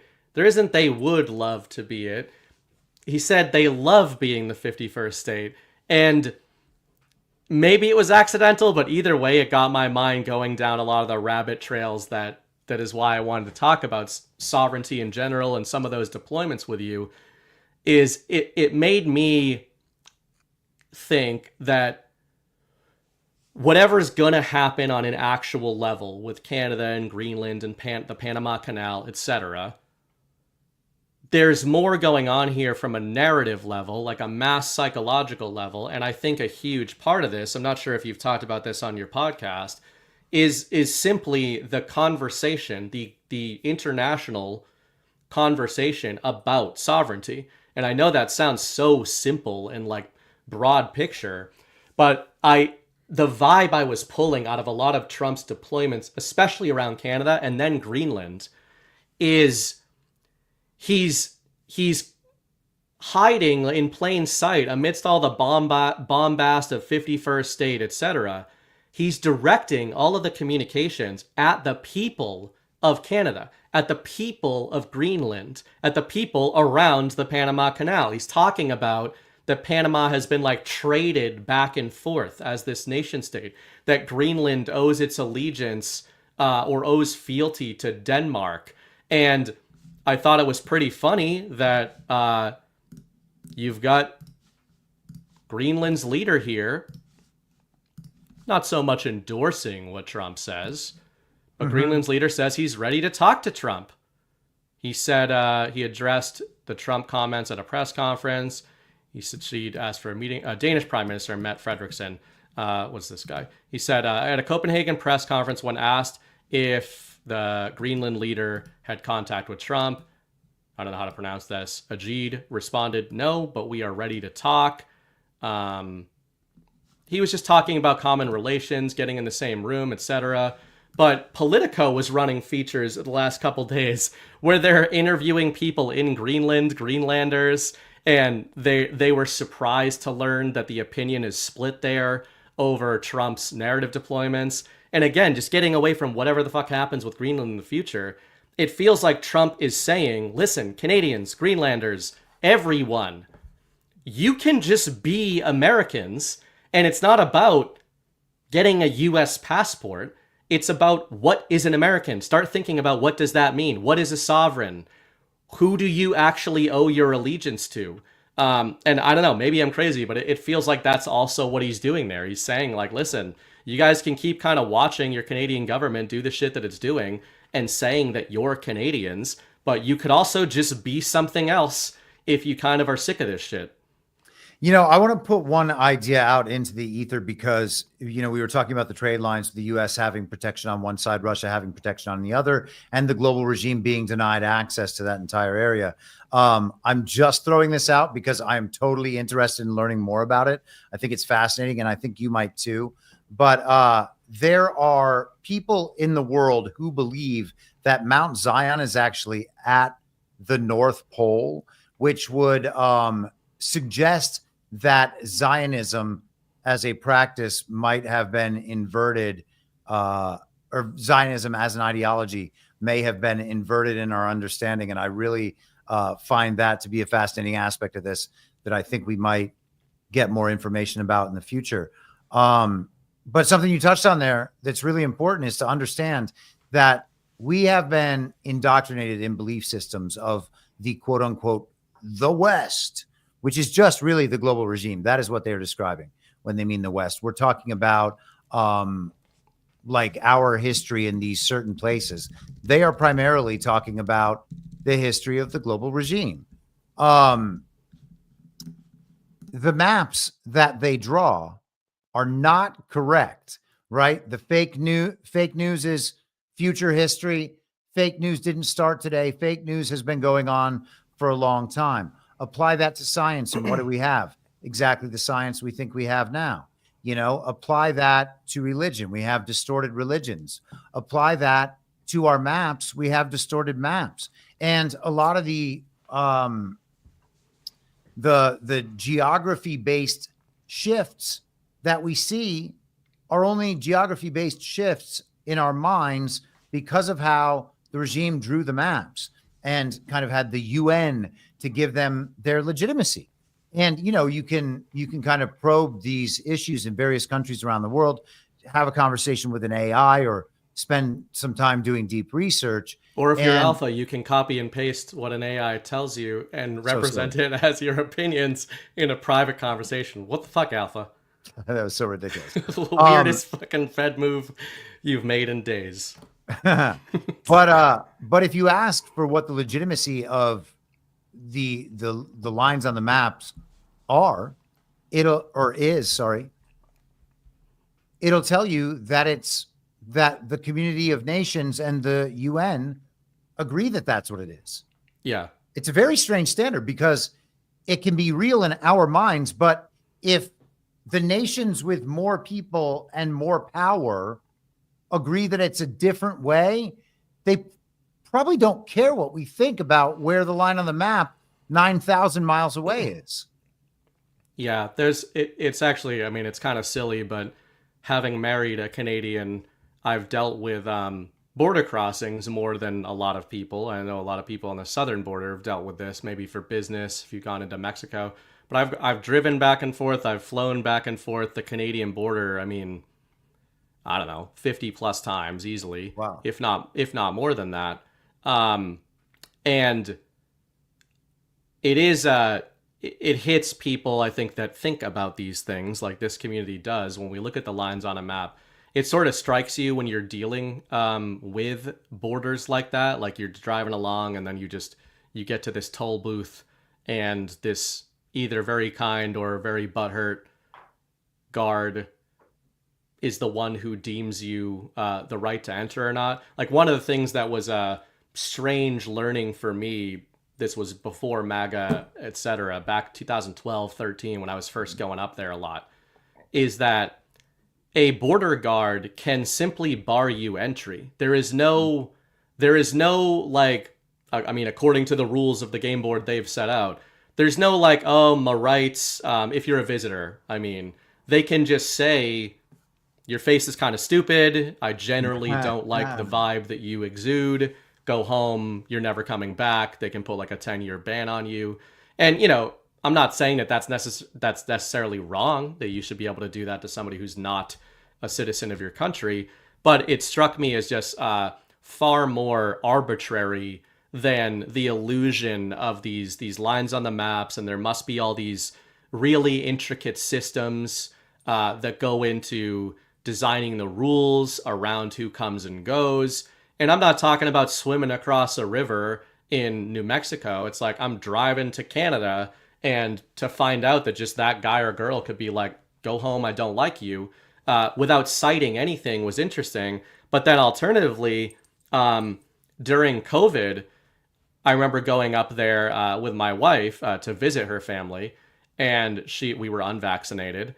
And that was interesting because they're kind of bound by the other rules of the game, where they sort of interrogated us on one of these trips for a while about like our vaccination status and, you know, you can't come in here or whatever. Turns out, yeah, you can. And there's nothing that they can do to stop you from that. But it was so interesting watching the exchange almost between the enforcers of this border, where like one of them is saying, well, surely I'm watching the same CNN and CBC coverage that everybody else is while people are coming across the border. I've got it in my little toll booth, and it says that she can't come into her country.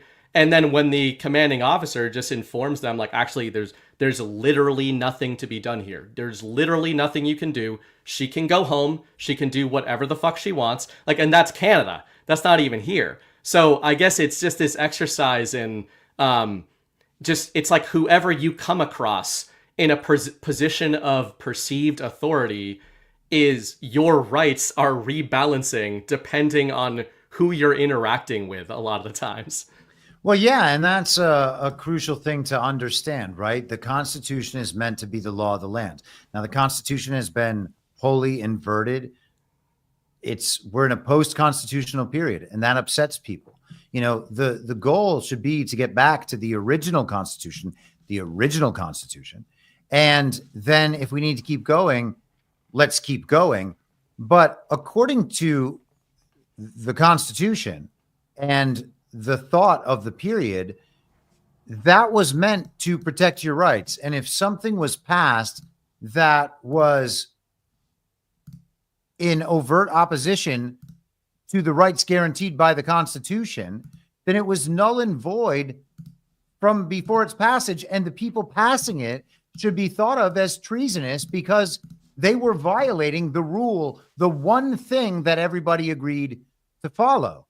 And they were doing it in a position of public trust. Like, that is a violation of the public trust. That's the sort of thing that should be impeachable, that should be considered treason, so that people actually do the job they're sent there to do.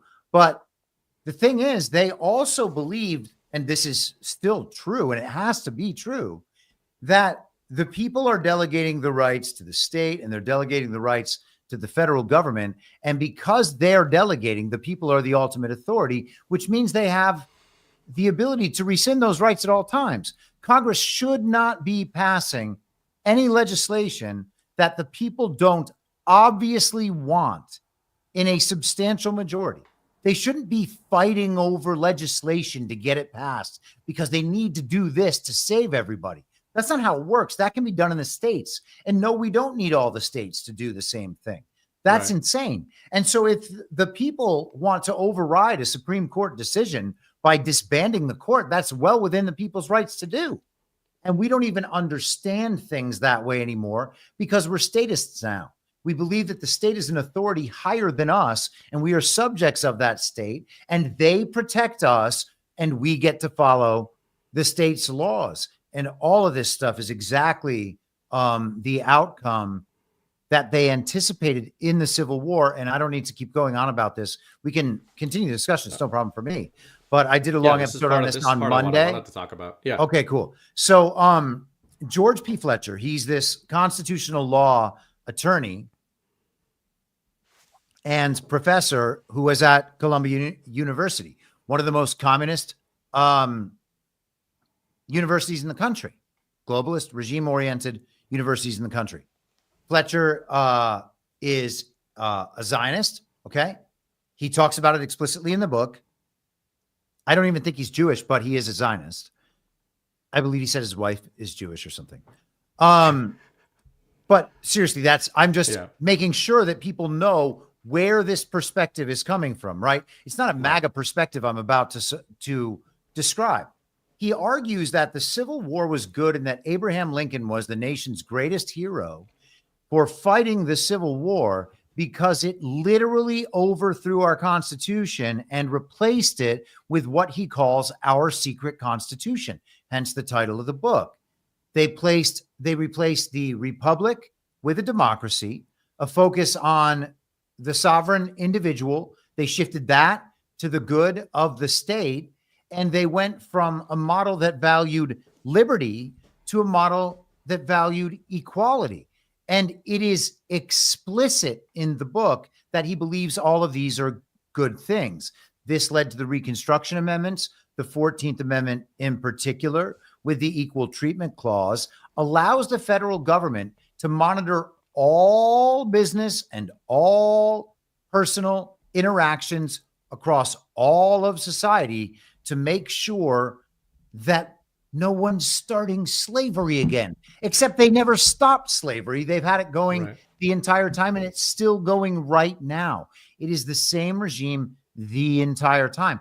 And you can see them doing the same thing right now and setting up to do it with all of the foreign slaves they're importing now to exploit for their political power and their labor. And if need be, they would conscript them into an army and turn them against the dissenters in this country. So it would be the supporters of the regime, probably mostly people they would have to pay off quite a bit to go against their neighbors as far as Americans are concerned, and then conscripted foreign slaves and, whatever they have left of the UN and NATO and whatever quote unquote allies are out there. NATO boots on the ground. Don't forget about those. Yeah. It's funny. I was thinking about the chart you pulled up earlier, the political distribution.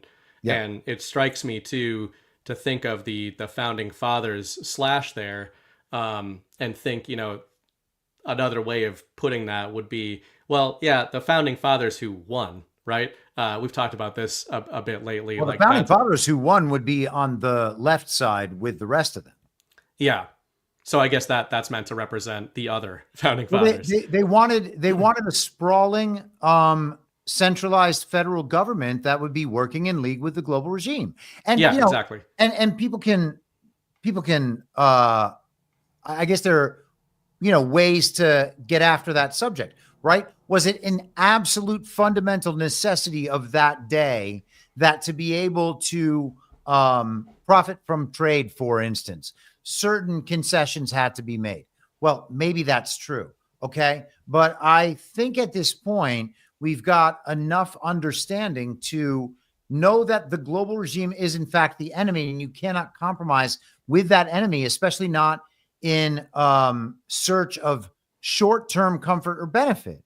And as you go on down the line, you can see that the system that ultimately was put in place, that they pushed through the ratification on people who did not want it. And that's, by the way, replacing the Articles of Confederation that themselves needed 13 out of 13 states to ratify. Any changes, by the way, any changes to the Articles had to be ratified by 13 states. They had a meeting to consider changes. And at that meeting, it was just, you know what, we're going to write a whole new thing, and it's only going to take 9 states to ratify it.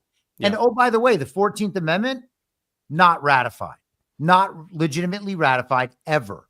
So our entire body of civil law essentially is based on the 14th Amendment and the precedent that followed.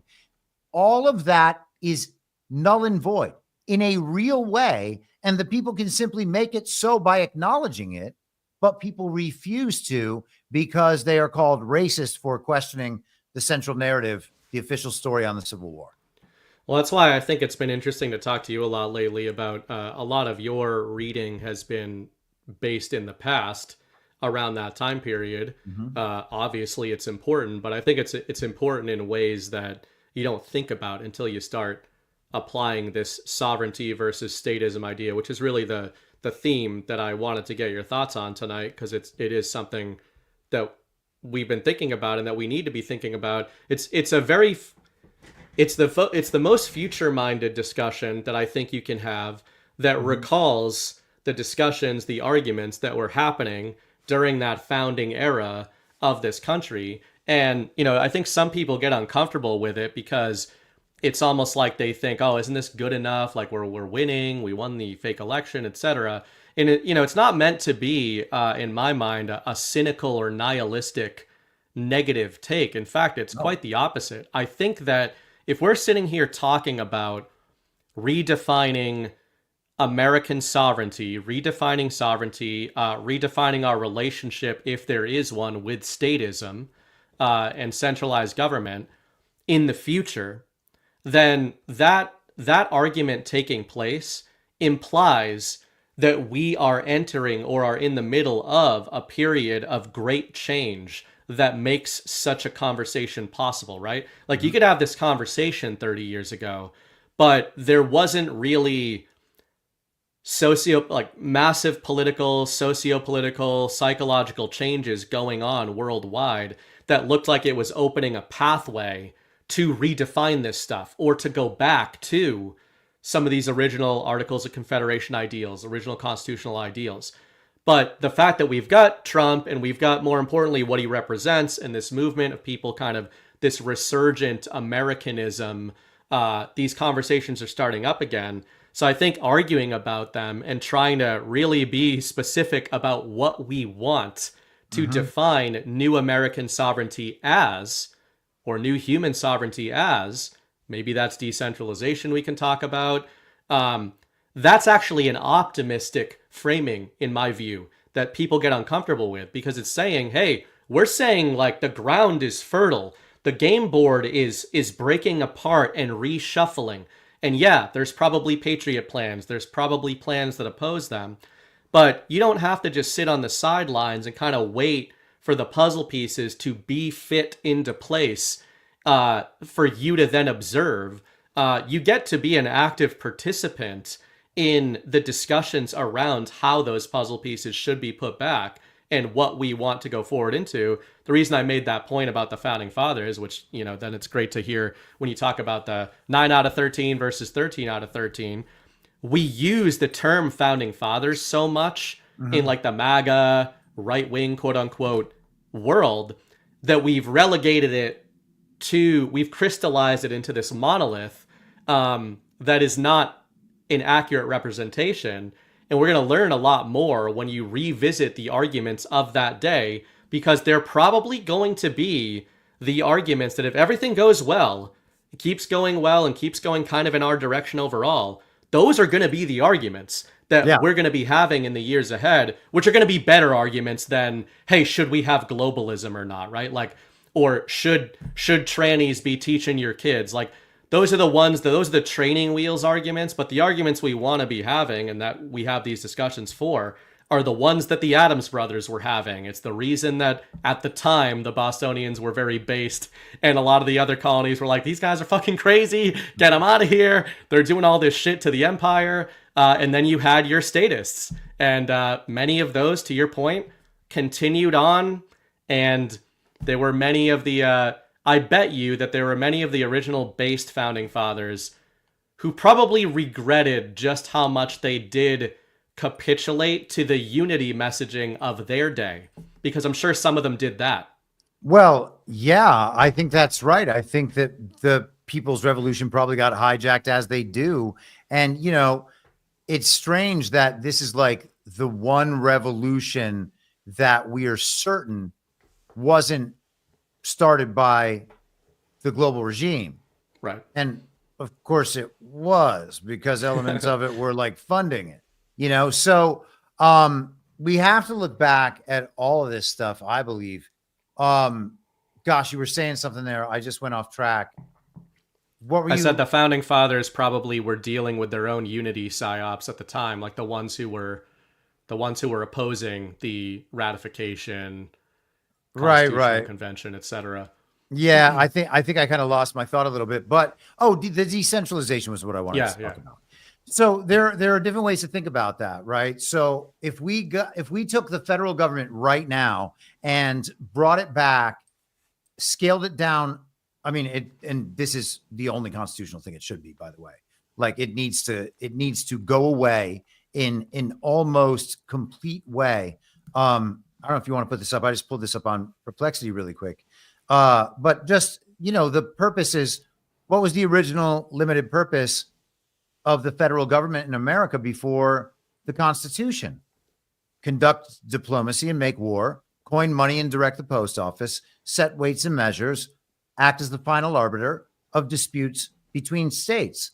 Yeah, it was a referee. It's like a glorified referee. And so what it would do to defend the country is call together and centrally direct the militias of each state, which were run by the governor of that state. And it accounted for all the people who were expected to train themselves in using weapons and being able to fight and showing up so that they could be part of a thing. It probably created a lot of cohesion among communities and trust among neighbors. And, it says right here, it lacked enforcement powers. It couldn't regulate commerce. It couldn't print money. It had no power to levy. Well, wait a second. It can coin money. I don't know what that means. If those things are, somebody's going to have to get down to the details, because this is the flip between the Articles of Confederation and the Constitution. No power to levy taxes, relying on voluntary contributions from states and voluntary contributions from people, because they have no actual ability to tax you either. It required unanimous consent from all the states for any major decisions. That's an entirely different model. And we're told that it's the same, but the federal government just keeps expanding until it controls everything. And of course, now the sprawling federal bureaucracy is working in public-private partnership with all of these different corporations, some of them transnational, to implement a singular agenda and make the trains run on time worldwide. And that's not the intended purpose. So if we go back to that intended purpose, that is already one step of decentralization, because all of the more ground level control has been dropped one layer onto the states, which is one layer closer to the people. And then it should go down from there. But at least we begin to get toward manageable pockets, right? So that's the first thing. Now, the other thing that is an important topic of conversation that people completely ignore when they're going off about how cool sovereignty is that we have two books that I want to focus on. One being The Sovereign Individual. Now, I have not finished this book, but I have a very clear picture of what they're describing and where they're going and what the impact of that book has had. And I think I've read a third of it, so I'm familiar with the writer's perspective, I believe. And their perspective is that history is true and science is true, which is already a problem. But then we move on a few years later and we get to Curtis Yarvin, who goes by Mencius Moldbug. He is like the godfather of neo-reactionaries, or the neo-reaction, as they sometimes call it. Nick Land was later on, and I think Nick Land has kind of taken a bit of a different direction. But he too believes that history and science are, like, as far as the canon says, those are accurate. That's how we have to understand the world. He is an atheist, a scientific materialist. He went to Brown University. His grandfather was a communist who he believes helped defeat the Nazis And of course, he believes all of that history as written as well. And so his beliefs are informed by these ideologies. Now, he's a very entertaining writer. I think he's got he's got a lot of really good ideas. And this isn't me doing a full critique of his, because I've read like one book, okay? And he's got a whole, I don't know, he's got 8 or 9 books, and I'm trying to tear through them, but I'm dealing with a lot of things, you know? But Nick Land describes what Yarvin has pictured throughout that writing in what they call a patchwork. And they talk about these kind of disparate sovereign city-states that basically operate on their own terms within that city-state and are governed by, they call it a trichotomy. I'll find the word, but it's a 3-part government. No, they have slightly different balance of power than we are told that we have here. And it's very logical, very rational. It all makes a hell of a lot of sense. But I'm not sure that gets brought into reality. And I'm not sure that gets brought into reality the way that the crazed promoters of this tech utopia believe it's going to be. You can't just cheer for sovereignty and then the world blooms anew. We are all just suddenly sovereign and everything around us looks exactly the same. That is not the same world. You're wrong, actually. Donald Trump literally said that he's returning power to the people. So what he's going to do after inauguration is go to the mountaintop, I believe in Utah, that's where the best ones are, and bring tablets down of sovereignty and give them back to us, the people, and we will be sovereign again. I think that's where Zion is, actually. Right. Maybe it's in Greenland. I'll tell you. This is the full op. Well, it's very close to Greenland. I'll tell you what, though. I believe that Donald Trump may have given power back to the people at that point, and the rest of this is him just showing us what that means over time. Because, the military comes out in his inauguration, and devolution basically requires that we've been under some form of military government. All you have to do is suggest that it's been that way for a little longer, and the executive orders and whatnot that were filed at the end of that Trump term were kind of to help us and guide us along this path. But in that circumstance, if they have already given power back to the people, then it really is up to the people to accept that and take it and understand what that responsibility means and what it requires. And that requires us really understanding a whole lot about what our government is supposed to be, what government in general is supposed to be, what has been done to us, what has been done in our names. And if we're not going to spend our time figuring those things out and figuring out what the money is and how these things work in a big way, then, the time that we're spending figuring out who the Cybertruck bombers' cousins, like high school girlfriend is, it just doesn't matter at all. It doesn't matter at all. Nothing has come from that op, and people spent countless hours on it. I mean, if we come to find out in a few months that elections are totally fake, completely and totally fake, that the 2024 election was only for show because people refused to get it for 4 years after 2020, what does it mean that people spent hundreds of thousands of collective man hours and all the time and all the emotional energy going out and doing all the Charlie Kirk and Scott Pressler stuff? It means nothing. It was a total waste of time. And people don't like hearing that stuff because they want to know that there's something effective they can do. There is something effective you can do. It's just not that. All you have to do is not comply. You exit from that system. That's what we have to clip. I got to get back to clipping, or asking other people to clip because I don't know how to do it. Yeah, that's well said. I think one of the terms that I use about Trump is sort of, we talk about layers. We talk about the war of stories. I mean, narrative warfare, translation layers, and I like the way you frame that because it allows for that. It's sort of a all of this period of time. One of my favorite refrains that's repeated in the Q drops, I think just you can just apply it to so many different macros, is the choice to know will be yours. And it's kind of this cute little phrase, and I know it's got the connotation of it is sort of clandestine operations, and this is super secret intelligence that we, the ghost in the machine, are giving to you, the people. And that's fine. That's a fine interpretation, but that's not really what I was struck by with that refrain. I often think of it similarly to how you frame even that ceremony, or the statements Trump's making of we're returning power back to the people.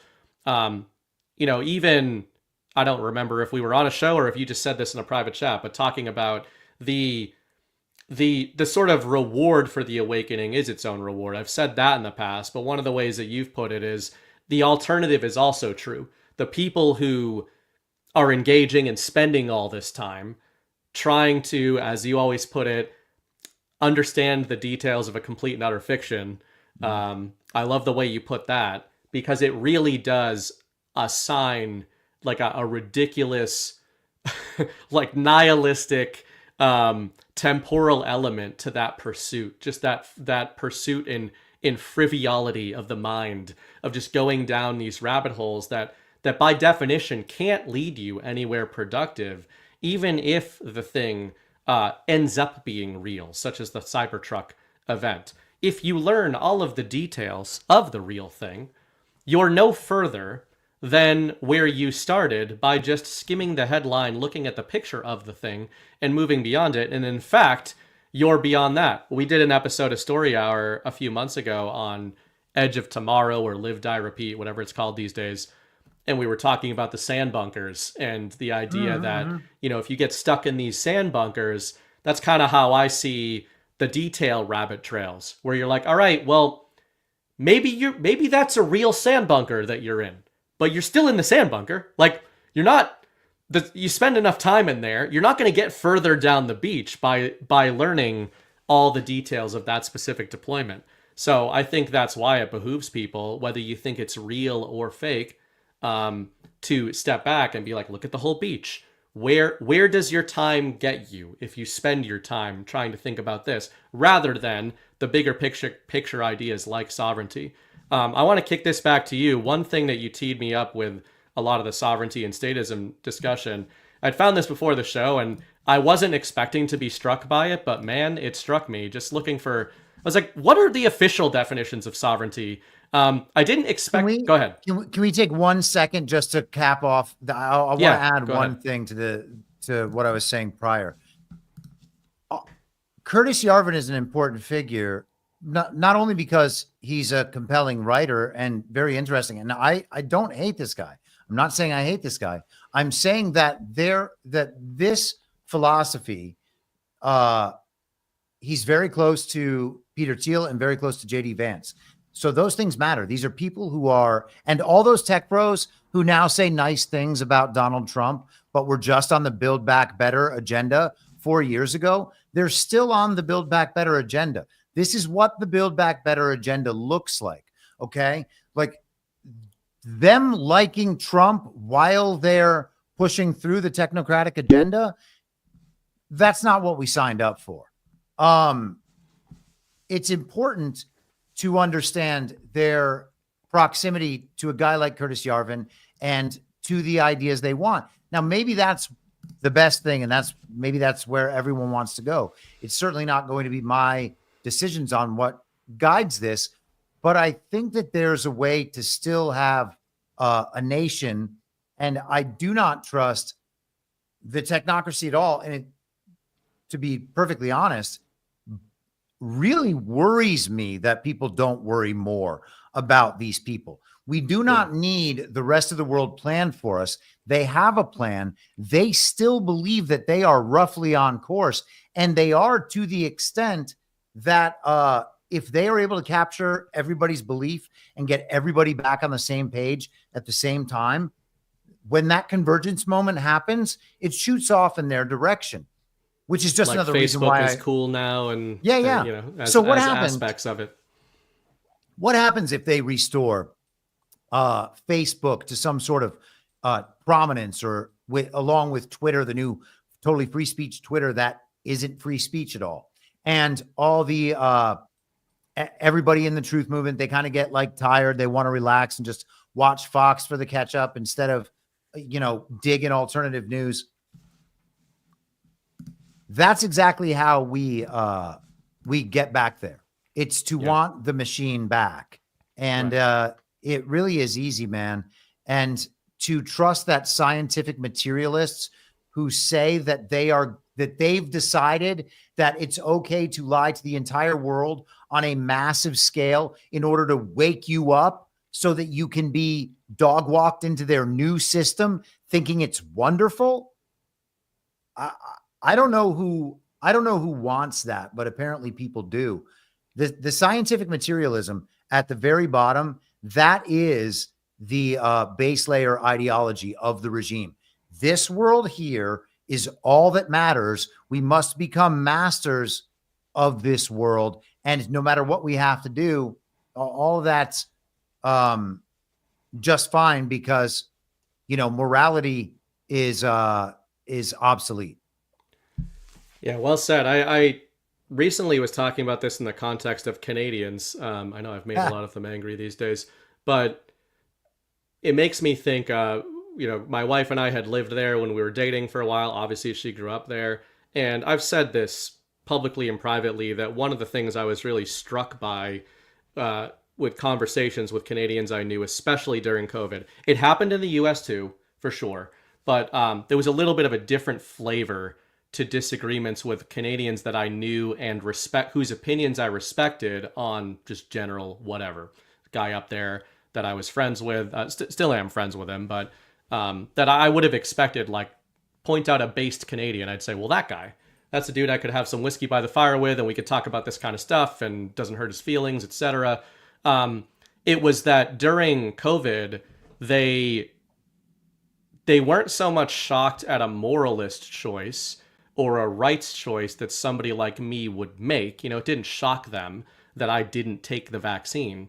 It did, however, shock them that I wasn't worried about the government. And it struck me that my wife has said this many times, that it's like Canada, I know this isn't unique, a lot of people have said this, but Canada was like the experiment of if the statists win, not just on an actual level of controlling the government, but on a subversive level of reprogramming the minds of Western people to think in the way you said quite a while ago of that sort of top-down governmental idea that, centralization, you've got the rights come from the government, the rights come from authority, rather than springing up from the people and being assigned to the government. It's like Canada was this experiment of, can we just win the story of representing ourselves on the world stage as a Western democracy while we are practicing as anything but, and again, I know that the US is not one to talk, but it didn't go as far, it hasn't gone as far as it's gone in places like that, where they're just like, yep, what the government says you do, like being a good citizen on some level to a lot of Canadians is doing what the government says. And like, drats, we've currently got a government we don't like, let's do what they say until we get one that maybe we like a little bit better, and on we go. But, when you're talking about visions of the future, I think that's the globalist ideal. It's like they don't want this hellscape. The new globalists, or the ones that would be most likely to win, they probably wouldn't have us operating in this obvious hellscape of communism and I don't know, low quality of living, etc. It would probably be more something like Canada, where it's like, yeah, you own a lot less than you used to.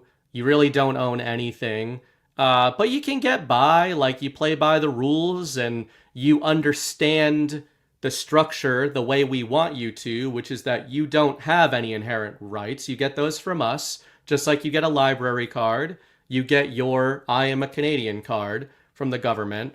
And that's certainly what they've been trying to do in the US, of just sort of commoditize this idea of like, national identity is divorced now from a value-based representation to a legal distinction. That's more what it is now, and that's what the tech bros you talk about. They sort of think, I guess, kind of think of things in the same way, where they want a more perfect government, right? Like, they don't want to get rid of the government. They want to run it because they're way smarter than the current government, and you should bow down to them instead. Well, it also makes it way easier for them to do the things that they want to do, and they describe themselves as libertarian. They all make themselves sound very based and red-pilled. But when it comes down to it, they just have the same interests they always had, and they were happy to have the uniparty and the global regime serving those interests, and they'll be happy to have the uniparty government with Donald Trump at the head serving their interests. I want to say quickly, trichotomy is the word I was looking for. I think I said it, but that's John said vasectomy. pretty close. Very close. Thiel actually wrote the foreword of The Sovereign Individual in the last edition printed. Yep. And I just want to say the Yarvin I was reading was from like the Obama era. So it has been some time. His views might have changed. And I don't mean to misrepresent the man in any way. I am telling you what I have observed, what I've read between him, and I've read Land more extensively. So Yarvin is crying himself to sleep as we speak. Well, I want to be sure that, these are important things that I think are going to come up in the future. And I don't want to I want to make sure that I'm not misleading anybody about what these people think, because I think it's important to understand. I think it's also important to engage with their ideas rather than classifying them as good or evil. He's put something out here. Does this work? Is this what we want? Now, if you believe that history is true and science is true, then I believe that is the same thing as believing the fake news is true. And it turns out that we have a lot of people in our community that still believe the fake news is true. There was a lot of fake news about that fire that everybody just went with because it is useful for totally poning the Democrats. The fire hydrants, the purse flinging water over the wall.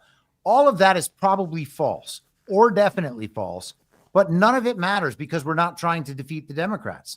Right. The uniparty right now is trying to replace Gavin Newsom and Karen Bass, and they are shoving to the fore Rick Caruso so that everyone will be like, oh, he's the hero. He's going to fix that DEI problem. Well, maybe, but he also locked people down and encouraged masks and vaccines.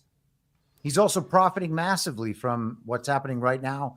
And his first job in politics was being on the LA, the commission of the Department of Water and Power.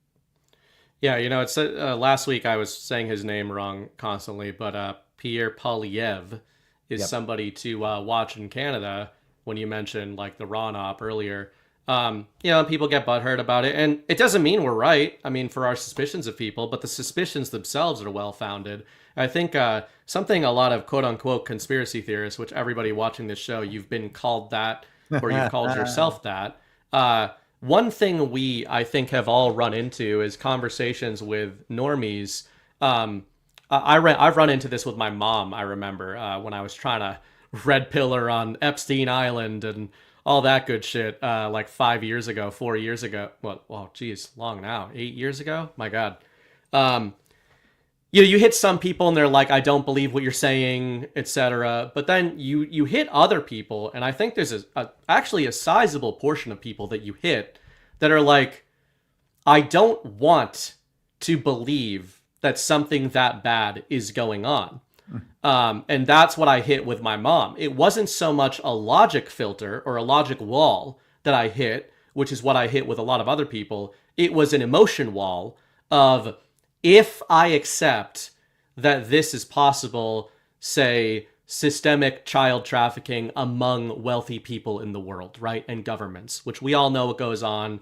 Your mileage may vary on which ops you think are true and which are not. But that goes on. It's been going on forever. Donald Trump talks about it. Ancient practice. It goes on.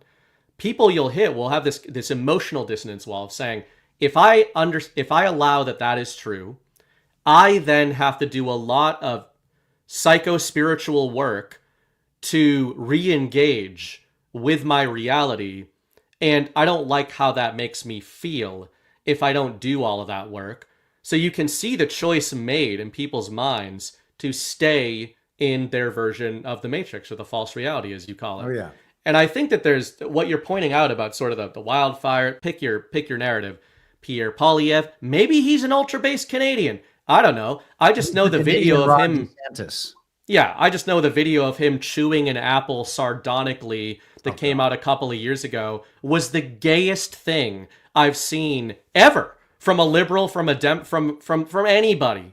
Like, it was bad. It was hard to watch. And at the time, I'm like, okay, so here's the regime build a Trump. Like, this is the Canadian Trump. Now, maybe he is the Canadian Trump. He's doing all the rounds on alternative media. The reason I brought up my mom and the trafficking and all that is to say, if you find yourself hitting an emotional dissonance wall like that, where just the act of questioning a character like a Poilievre that you like, make sure that if you like the guy, you like him because you vetted him a lot more than Chris or I have vetted him, and you've thought about all of these things, and you've come to a totally different conclusion about it, and that's fine. You have that. I can have a different one.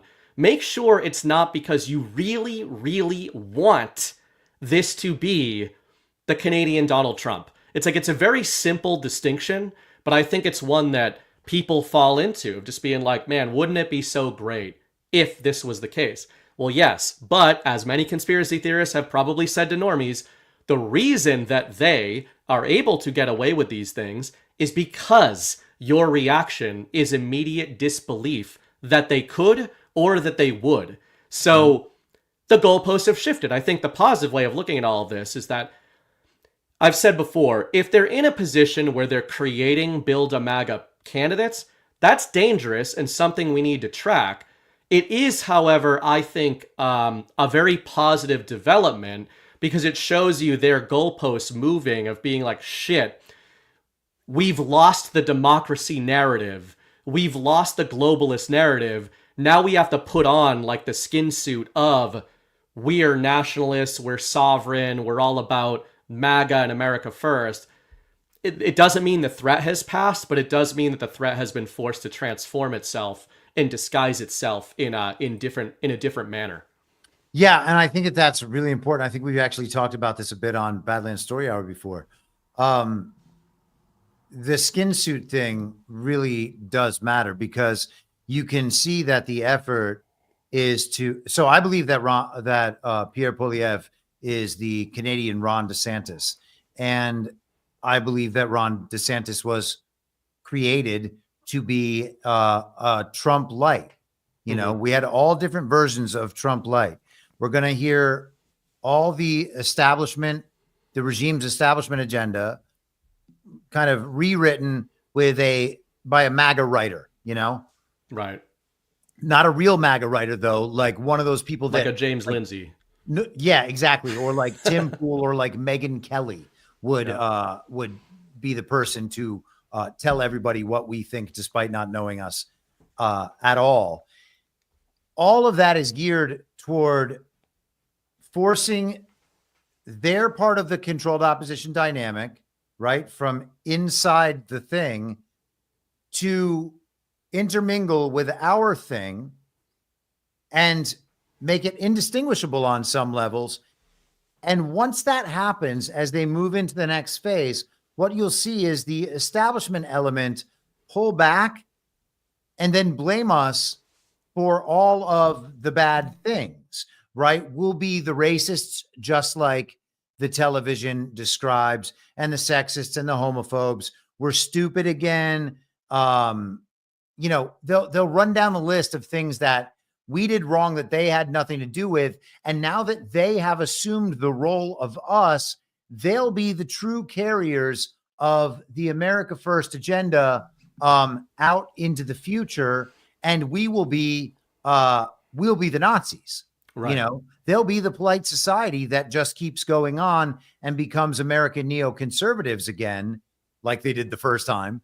And we will be left with the tag of having done everything wrong, despite not having done any of the things. It's it's this may seem like a strange aside, but it's okay to be gay. I would open with this. But dot dot dot. You can't just do a little bit of gay stuff and not be gay. Right? Like, if you do a little butt stuff with the boys, you're gay. If you go a little bit Ron, you're going Ron. And if you go a little bit retard, you go right, never go full retard. There's a clip that encapsulates what I think is going on here with the Polyev ops and the DeSantis ops and the James Lindsays, etc. This is pretty much, I think, what's going on in MAGA. And Chris and I represent iced tea in this clip here. I believe it's, I don't know if it's past tense, iced tea or ice tea. The kids can tell me, the 52-year-old kids who grew up on iced tea. But anyway, we represent him in this scene. This other gentleman represents Con Inc., your James Lindsays of the world. I am not gay. I have relationships with women and sex with men. And I got news for you. That means you're gay.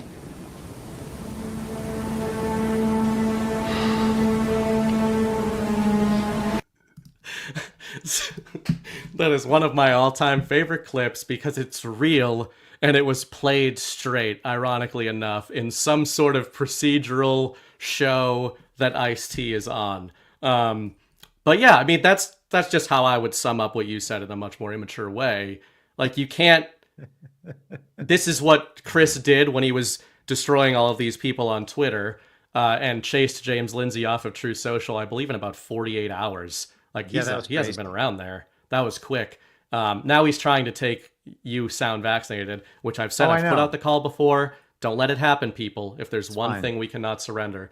But, you know, just, it really made me think of that scene. It was just like the goalposts moving that they do, where they want to be the adults in the room version of MAGA. It's kind of like just being the gay version. And, you know, if you just say it's gay, it's okay if you're gay. But you're damn well not going to do a bunch of gay stuff and tell me you're not gay. It's just not allowed. This conversation took quite a turn. The thing to do with these people on Twitter, and I don't know why people don't do it, and I think it's because of the respect they have for them in the abstract power hierarchy over on Twitter.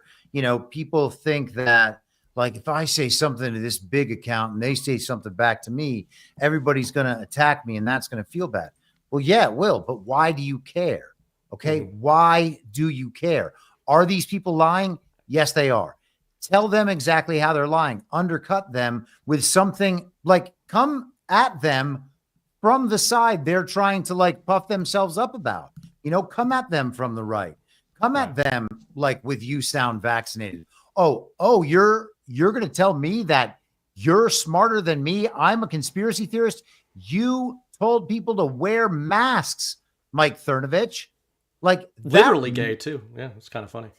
that matters, right? Like, we don't have to see these people as better in any way. They're not better in any way. They've been wrong at every single turn where we've been right over the last 5 years. That's every issue that mattered.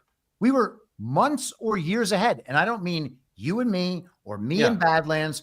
I mean, like, hardcore, not even just hardcore Trump supporters, but people who are really trying to get in tune with this thing and see what happens. Go ahead. Which is why I use the term sovereign again. One thing I was going to bring up earlier that it kind of gels with something you were talking about then is, you're talking about the definitions of sovereignty. That's kind of what I was interested in talking about. We've talked about that a lot tonight, and sovereignty versus statism, etc., decentralization. But I was struck by looking up the definition of sovereignty, because I'm like, okay, I know how I think about it, and I certainly know how you think about it, but what is the official definition? And man, if the definitions, plural rather, say anything, it's an uncanny representation of a lot of what you've talked about tonight, especially when you're talking about the Founding Fathers, the Articles of Confederation, the Constitution, these arguments that have been going on forever about the centralization of power versus essentially the decentralization of sovereign power. And it's basically baked into the definitions. I think what we're seeing here, I'm going to pull up Merriam-Webster. I think what we're seeing here in the official definitions is actually a disclosure of the war of the stories, the two stories of sovereignty. So listen to this, the definitions of sovereignty. 1, supreme power, especially over a body politic. B, freedom from external control, autonomy. And I'm like, that struck me. I know it might sound a little silly, but those are basically opposite definitions in my mind. I guess technically speaking, wielding power over a body politic, wielding power over a group, you are wielding sovereignty over it. If the American people control their government. But I think that the way globalists, the way centralists, collectivists rather, have been putting together the story of their democracy, which we hear them talk about all the time, right? Like our democracy is a story. They're trying to reframe sovereignty as precisely that, as if you've got power over a body politic, that is sovereignty. If you have power over the United States government, over the Congress, over its people, I think it's been inverted in that definition. If you have power over the American people, the body politic of the American people, you are a sovereign state. And then the second definition is more what we would be thinking of: freedom from external control, autonomy. Those two things aren't necessarily the same thing. Like to me, wielding power over something is not the same thing as having power apart from it, having power to separate oneself from it. And I feel like that's long been the dance, this kind of dichotomy, I guess, or paradox at the heart of sovereignty versus a sovereign nation. I think it was at the heart of the founding arguments, and I think it's going to be at the heart of things going forward. And I'm really interested to just hear, whether you do see a distinction there between sovereign nation and sovereign individual, or between those two definitions, or do you think they're more aligned than I do? I probably think they're more aligned, but that's because in the first case, I kind of take that as like the ruler of a nation, like a king, right? He would be the sovereign over that. The king of France is the sovereign of France. Yeah. And then France would have sovereignty insofar as it has autonomy relative to other nations. And so I think that that's more in line with the second definition. So I don't think that you have to necessarily try to reconcile those. Yeah. It's funny in the Yarvin picture of how the world might look. He talks about essentially a monarch in each one of these kind of corporate city-states. And the monarch would be not necessarily hereditary, although I think he leaves the potential for that, but it would basically be about a centralized kind of command authority, the same way that they set up the president in the United States of America. I was listening to this Path to Liberty podcast by the 10th Amendment Center, and I would strongly recommend that podcast to absolutely everybody. I think it is absolutely crucial information at this point in the kind of progression of the country. He was talking about how George Washington was a firm believer that we should have no alliances with foreign nations. None. Not like foreign treaties that form multilateral alliances. Not we are allies with these nations and will come to their defense at any time if they are attacked.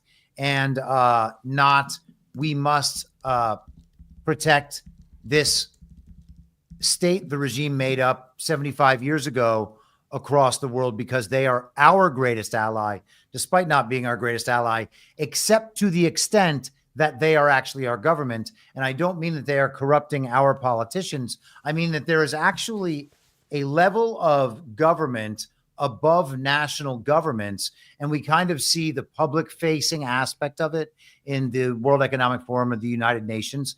But you can go back through history, and this was throughout the transfer agreement. There are different global congresses, actual global governments, and they're all different branches of Zionism, by the way, back then, who are using the media, the finance, and whatever control they have of the militaries to influence world events. And the author of the transfer agreement, who is a Zionist and a Jew, and very proud of the transfer agreement, which, by the way, was an agreement between Zionists and Nazis to confiscate the property of European Jews and then transport them down to Palestine to set up the regime proxy state of Israel. They had an agreement, and throughout the book, you see a Zionist Jew in this book that has been heavily awarded, published in 3 editions.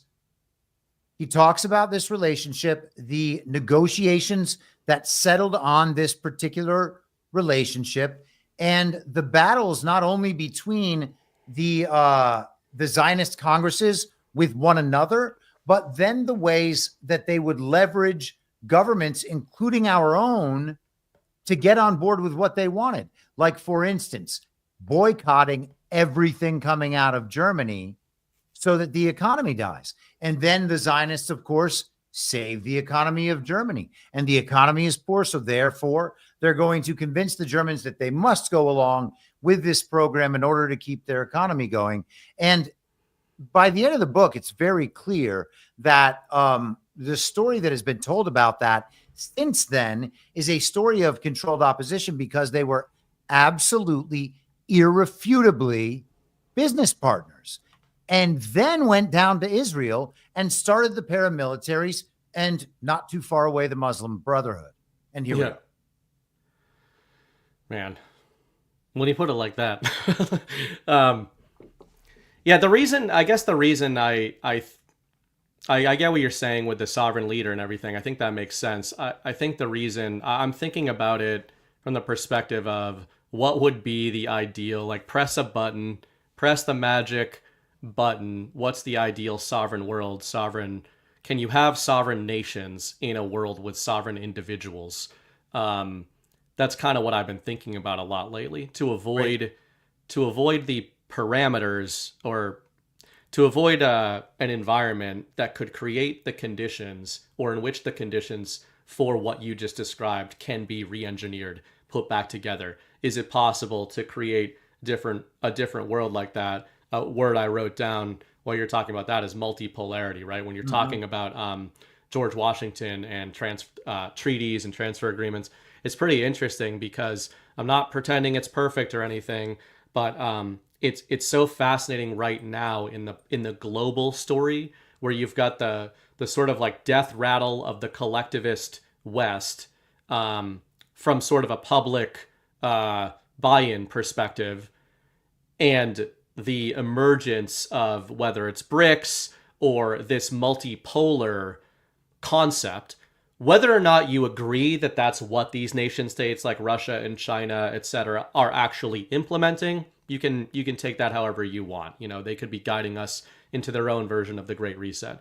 But the story that they are representing publicly seems to actually gel more in line with what you're talking about with George Washington. You know, this idea of, from a nation state perspective at least, forgetting the sovereign individual, but from a state perspective, they don't want treaties with other nations. That's often what BRICS is misrepresented as, when a lot of people I notice in our audience that will mention, like, oh, the BRICS alliance. When we talk about BRICS quite a bit, BRICS isn't a treaty, though. It's different. It's actually, in a funny way, more aligned with NATO. But then when it comes to the EU and NATO, they're built on trying to put together all these treaties. I mean, Article 5 is the infamous retarded one that's like, hey, if you go to war with one of us, you go to war with all of us. Russia and China and these other nations in the emerging global south that they're kind of seem to be helping pry them away from the regime globalists. I know you talk about that a lot on your show. Sure. The story they're forwarding is multipolarity. It's basically mutually assured sovereignty that isn't coming on the back of codified legal agreements. It's coming on the back of cooperating, open communication, open proposal, and cooperation on things like trade routes, new construction, new financial rails. These aren't things where they're trying to get everybody on the new system. It's more like they're trying to get everybody off of the system and onto, hey, let's transact in ways that make sense as needed, as makes sense. The same would apply to mutual defense, right? Like, hey, if there's somebody fucking around in our neck of the woods, then in Oceania, then it would behoove Japan and Australia to have conversations about what makes sense to do in accordance with what's best with their people. And I think the modern globalist system, they've given us the illusion of that. But to your point and to George Washington's fears, they're not having conversations about what should be done. They're acting accordance with essentially coding of what must be done, whether or not it's what should be done. Oh yeah, of course. And that's the thing I think that is the most important to understand as far as I'm concerned, like the good twin, evil twin thing. You know, we still talk about like, oh, China's our worst enemy. What does that even mean? Doesn't mean anything. Right. Like China's not one thing, just like America's not one thing. You know, there's this that false reality layer of our government stacked on top of kind of the reality prime layer, which is the government that the people would actually support. And there's a separation there, and they have the administrative state. To the extent that they've had anything for the last 4 years, they have had the run of the administrative state with the funding from global philanthropists. But there's something else there as well. There are two distinct, there's the side that goes toward the centralization of the global regime, and there's the side that goes away from that. And that exists in China, that exists in Russia. It's obviously more prominent in Russia than it is here. It's more prominent in Venezuela, I think, than it is here. Many people are fully dependent on the regime and haven't even begun to figure out how to extract themselves from that system because they've been too worried about voting hard. And that is ultimately a real problem, because getting out of that is the point. We have to be heading in that direction. I'll let you go ahead. Yeah. No, I mean, and that's why I think there's so many layers to the brilliance of Trump's tariff deployments, not just from like a game theory, art of the deal, getting people to do what you want that's good for your people.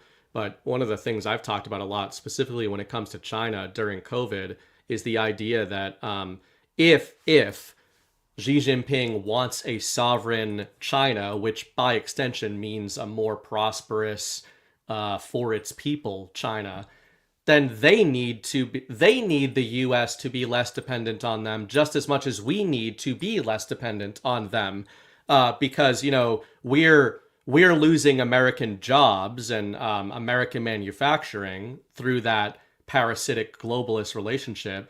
But the Chinese people are the slave labor that you talk about a lot, that by this Western oligarchy.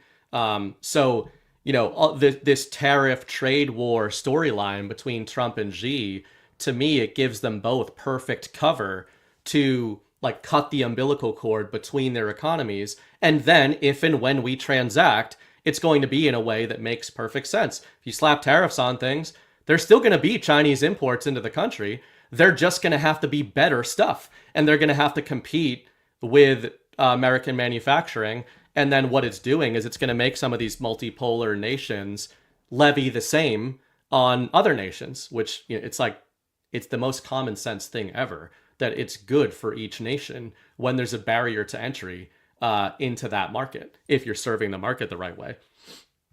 I wanted to ask you something, and I also think maybe we should talk about kind of that convergence moment and how that looks in the tech sphere. I talked about that a bit this week on the show, and I think that's kind of one of the moments that we're potentially approaching. But also, we talked about how the regime wants to take countries down first in terms of destroying their economies. And when you separate from the regime, that's going to be the move: sanctions, economic warfare. And we talked a little bit about the collapse in 2020. I wonder, and it's occasionally a working theory, that we've been through that collapse already, and that was in 2020. And COVID and the fake election were cover stories over that entry point into not only the Great Reset, but potentially the way out of that as well. Because this thing is still kind of just chugging along, and it could go one way or the other. One group could be in control, or the other one will. And all of these steps were required. The economy was going to crash no matter what. That was one of the elements that was a necessary feature of both sides' plans, because it was going to happen. Like, they wrote down their plans. We know what their plans are. So we can write a plan that is better, that is responsive to that plan, and kind of adaptable enough over time that it can always be that. But their plan's there. And that's the one that's chugging along. And so I think of it, and I talk about it like there's like these two gangs in a Western film, right? Maybe it's black hats and white hats, not the same connotation, or two cowboy gangs, whatever it is. And they're a train's like charging down the tracks through a canyon, and down each side of the canyon is one of those gangs, and they're both going to rob that train. Well, what's going to happen is they're both going to get to the train. They're going to jump on it. And one of those gangs is going to shoot the other gang dead, and maybe some of them get away. And the gang that does that is now going to have control of the train as it moves forward. And so we have to make sure that we're those guys. And that is a factor only of belief. Yeah, and that's especially when you talk about earlier in the show, the context of these characters who represent themselves as MAGA, and maybe some of them are, but these are the moments. I mean, as the train is accelerating or coming toward its climax, is when you've got to be the most vigilant for that, because to your point, that would be the prime opportunity to take it over. Where the most opportunistic thing to do would be to wait for one side to do all of the work and exhaust the manpower into taking the train over and getting control of it and starting to steer it in a certain direction. And then you attack and you take it over and you guide it the rest of the way, just into a different station than it intended. Kind of ironically, and I don't know maybe if this makes sense, but we talked about the skin suit sort of idea with MAGA. One of the things that I've talked about probably the most in the context of Trump and Xi, the US and China and COVID, is I think of that train analogy, not with the gangsters, but I've written about Operation Warp Speed. We've all talked about it in terms of acceleration, like accelerationism. Trump and patriots seem to like accelerationism. It doesn't seem to be good for the central narrative. Also, with the U.S., also a feature of neo-reactionary thought. Continue. Right. The what I think is going on here, kind of what I said about the Supreme Court earlier, is a lot of the patriot plans are doing that to the other side. They're essentially skin suiting enemy plans. I wrote an article like 3 years ago now, I think, or 2.5, called The Good Reset. And it was sort of like broad strokes, macro, what do I think the Patriot plan is? And it's kind of what you describe in an inverse of saying the Great Reset was on track, call it the 16-year plan, whatever you want to call it. And then Trump kind of comes in, and it's like, he doesn't divert it, I think, from the tracks in the way that they thought he was going to. Like, I think they thought, like, he's going to just pull us right off the tracks. It's going to be, but they saw opportunity in that approach because they can represent everything he's doing as, look at all the destabilization. He's destroying the country. This is why I have a somewhat unpopular take on the COVID era. I don't think patriots did it to us. But I absolutely allow for that. They allowed it and liked that it happened, and that it was a great reset plan that probably was supposed to go way longer. Yeah. And that Trump pushed us straight into it. I mean, it's the age old and the Q drops. They're talking about Hunt for Red October, aiming into the path of the torpedo before it could arm itself. The same, though, outside of lockdowns, etc., I think is true of the US and Chinese economy. And the COVID lockdown era, it gave Trump the perfect narrative shielding to cut those ties that did visit real short-term economic impact and pain onto the US economy. How could he have done that without that story? Like, the American people, we know, normies anyway, are not mature enough to have a president go up there and be like, listen, we're going to do this. It's going to suck for 5 years, and then it's going to get way, way better because we did this. So I almost see them wearing the skin suit of the Great Reset and be like, oh no, look what the globalists are doing to us. Hey, well, now we're on the back end of it, and we no longer are as tied into Chinese trade. The idea of tariffs are way more bipartisan than they used to be. Globalism is way less popular than it used to be. The administrative state that you talk about a lot is as unpopular as it's ever been. And why? Because Trump allowed for the storylines of the Great Reset to play out to a large degree, just, almost like rug pulled them at the last second. I'm really interested to see what's going to happen over the next few weeks as we kind of hit this inflection point.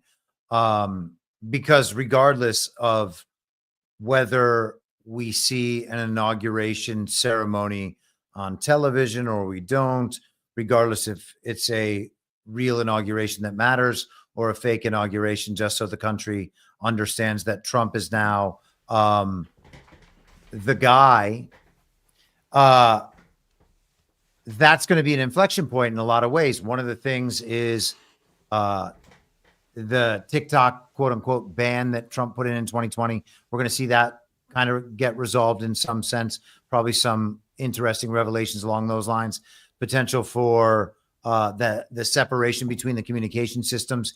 Elon in LA right now is talking about setting up trucks so that the Cybertrucks can provide Starlink for like the entire city to text message one another, so that even if the system as we've been accustomed to is taken down with the push of a button, well, we still have this other thing. There's no way you can take that down, which is what I think the intended purpose of Starlink is, regardless of Elon's actual role in that. I mean, Elon is a face of Defense Department He's technology. called himself the Tony Stark. It's like he's faker than Tony Stark. Yeah, and like everybody's like, oh, well, Elon thought of this, so he's the hero. Elon might be a hero, I don't know, but not for that. Reason, yeah. Yeah. All right, man. Well, it's been real. We could go 6-8 hours, but probably not without severe headaches. Yeah. I will. Chris is in the middle of his streaming gauntlet. I will transition to you guys, the boosts and the rants. Chris, if you'd like to chill, you can. If you want to head out, I'll hang out and see what the peeps have to say and see what's going on in the chat. Probably a bunch of baby stuff. All right. Well, thank you guys for watching. I think this is a good intro discussion on sovereignty and statism. We'll have many more. For God's sakes, listen to Chris's podcast. I never have the time to. So I'm not sure anybody has the time to at this point. I don't even know how I have the time to do it. I do when he specifically directs me to one that he's like, you should listen to this one. Let me say one last thing about statism, right? So I talk about groveling a lot online. Yeah. And if you imagine that the state is your superior and you are a subject to that state, and you are going to do something because the state says you have to do it, regardless of whether or not it conforms to the Constitution. Like, it's not in the rule book, but because the state says it's in the rule book, therefore it is in the rule book, and therefore you have to follow it, you're groveling, okay? And if you're respecting that social hierarchy and unwilling to criticize someone who's higher up in that social hierarchy, including to their faces, you're groveling. There should be no groveling. That is idolatry. And I don't know why people don't understand that. The state is not your God. Well said. I'm going to make Chris do Iron Man. I almost picked it for this next week, but under the context of it being the fictional character that Elon Musk, the fictional character, is based off of, which Elon has himself acknowledged. But we will next see each other Tuesday night, Badlands Story Hour. Guys, the movie for Tuesday night is called Free Guy, 2021, directed by Sean Levy, starring Ryan Reynolds. It's about an NPC, a non-player character, who becomes self-aware. Did you get a chance to watch it yet? To do your homework? Yes, I did. I watched it a couple of nights ago. I find it fascinating. It's told from an obviously like normie commie perspective, which it could be so much better because of that, because they get that dynamic wrong. But otherwise, I think it's a lot of fun. It's funny. They represent the video game world incredibly well. I'll probably watch it again. I liked it, man. I thought it was fascinating. All right, check that out, guys. Please hit the thumbs up button. It helps us get on the leaderboard. Kick all those people's asses. So rants, I got boosts from last week. Texas Jules sent $50 over to the narrative. Congrats on Baby Bright's New Year's Day arrival. I couldn't be happier for you both. Cheers and best wishes to your entire family. Thank you very much. Really appreciate everybody who's reached out. Mrs. Bride's a trooper. I'm looking at her. She's even scarier. Like, so I wonder if she's mad at me anyway. She's a redhead and a wife. So, like, that's going to happen. But when I see her in black and white on a baby cam, I'm like, I can't tell. Those beady little eyes. Can't tell if she's angry at me for keeping her up this late or not. I'm going to guess she is. GDXTC1, $20. Great intro. Good show for the narrative. Thank you very much. Bumbling B, $25. Congrats on Little Bright. Too bad he was born into Generation Beta, but I'm sure he won't be a beta. I know, I was kind of like, what the hell? I learned we can just rename that. Yeah. Why would we take their name or Generation Beta? Yeah, what comes up with this? Is this the same people that name hurricanes and comets? Well, like, who is this? Yes. Also the same people who make hurricanes and comets. Well, true. Yeah, I'm not gonna allow that. That's gay.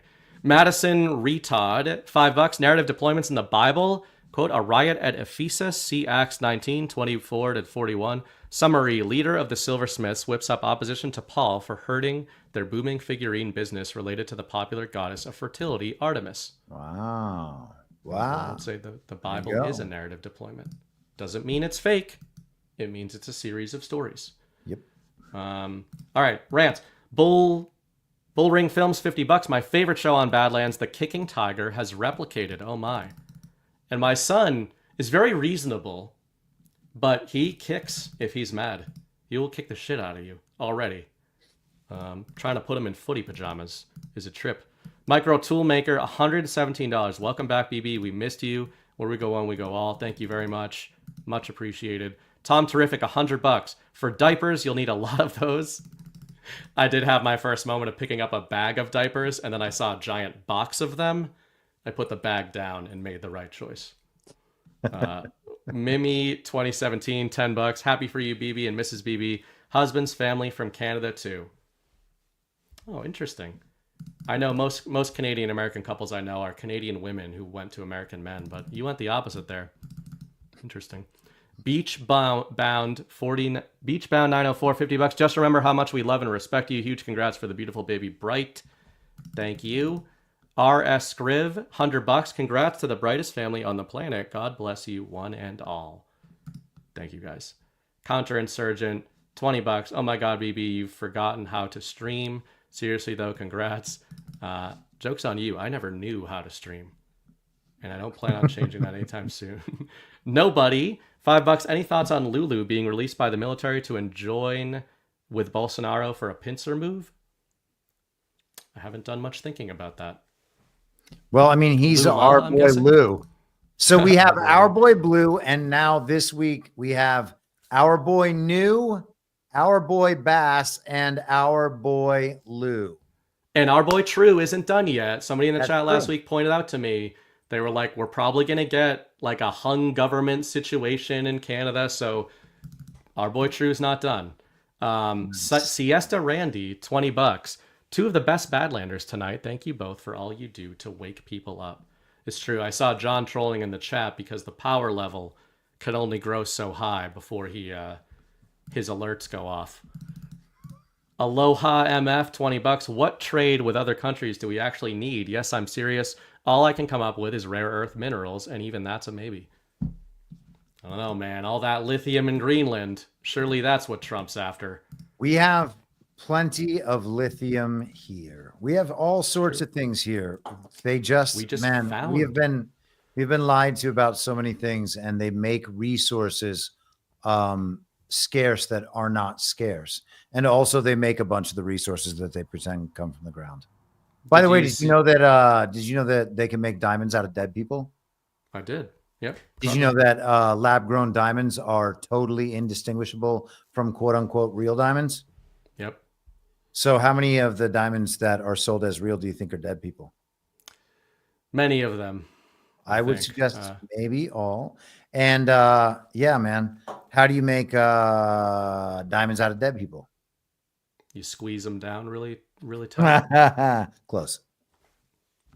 I think you got to burn them. Yep. Man, there was recently Take that wherever you want to.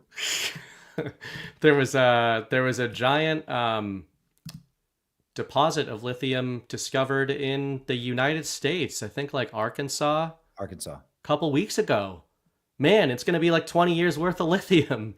Who'd have known? Pi Squared in the chat just said that new battery tech doesn't require lithium. There was something odd about lithium today, and I don't think I can. Maybe I'll be able to find it quickly, but something that kind of, you know how some days something just hits you and you're like, I think that's something. Yep, I think it's being retarded is extremely retarded at this point. Yep, it's tough being this way, but somebody's got to do it, I suppose. LKS 9123, $5. I just wish Badlands would spend more time informing us about world events, politics, etc., instead of griping about guys like Tim Pool. Don't care about Tim. Well, sorry. The controlled opposition info op in the media is like one of the most important things to deal with. Yeah. Like hostile actors that appear to us as friends is a problem. It's one of the biggest problems. It's how we always end up back in this spot because we believe we're desperate for allies and need allies. And then we are so desperate for allies that we can't actually call out the huge problems pretending to be on our side. And we have a perfect example of it right there. If the dudes on the wall in Troy knew that the Trojan horse was bullshit, should they have just shut up about it? The other guys on the wall are like, that looks like a cool fucking horse, guys. I think we should bring it in here and look at it and stuff. And if there was the one dude who was like, I don't think we should do that. I do not think we should let that horse in here. And you, LKS, told that guy to shut up because you didn't care what he thought about the horse. It's actually like all the guards at the wall yelling, hey, there's soldiers in there. And everybody, and then everybody inside the castle, we really need horses. we need to unify with those soldiers. Yeah. They're probably nice guys. They used to be Trojans. Melindy, in my very humble opinion, I believe we should all step back and re-examine pledging allegiance to the state. Hey, as a idealistic liberal, I used to not do that because I was so angry about the Bush era, and on a long enough timeline, it became right. B Gerbs, $10 for Baby Bright. Welcome to the narrative that we call Earth. Many blessings on the Bright family. Indeed. It's a crazy story. Hevsky, $17. Fantastic show, guys. Thank you. I always enjoy your perspectives. BB, have you talked to Kyle? I've gotten this a few times recently. No, I have not. I have attempted once for full disclosure, and I was responded with that Kyle is done with Badlands, which is what he said publicly, and that's all. That's all I planned for. So, follow who you guys want. Do what you guys want. But that's the truth. Wild Boar, Bright Army increased by 1. So congrats. And Chris Paul should be a co-host. He is a co-host. I think it would kill him if he was permanently with my on schedule this way, it would kill me. Right. But, the universe the has a future way holds of different things. Yeah. Right. It won't be forever, I'm sure. By the way, Mrs. Bright, go in the chat if you are mad at Chris for keeping this show going so late. It was all his fault. Ravelin, $17. When my kids were babies, we used to say dressing an infant is like trying to put an octopus into a string bag. Best wishes, Brights. I've already got his kicking technique down. So I'll let the kick come out, which puts his leg in perfect position for the zipper to be applied. So I'm already psyoping him. Call sign Cujo. Thank you, BB and Chris. Congrats on Baby Bright. Thank you. Boomer, Chris, was it the meter thing with lithium? I don't know if that jars. It doesn't ring a bell, but it might be. I don't know what meter thing. Cam Cooksey, thank you for another episode of The Art of Storytelling by BB and CP. Thank you, guys. That is all of them. Again, if you watch this on replay and you want to send a boost over, just pick the show. Everything gets split with whoever my co-host is. Thank you guys for watching the show. Thanks for showing up. Hit the thumbs up button, please. Check out Chris's show, imyourmoderator.substack.com, because I know none of you have ever heard of him or see him on Saturday nights or Tuesday nights. It's incredible to me how many Badlands viewers have no idea that I have another show. Yeah. Every week I get people signing up to my Substack. They're like, I didn't know you wrote this stuff. I'm like, this is what I do. This crazy. Yeah. But I guess it's a good thing. But yeah, guys, we do stuff on our Substacks, and it's good. You'll probably like it. So go check it out. Anyway, thanks, Chris, for joining. Yeah, Many more to come, I'm sure. And I will see you Tuesday night. Otherwise, you can head out of here and head to sleep. And I am going to outro with the intro and hit you with the tagline. The war is a story. The story is a war. Act accordingly.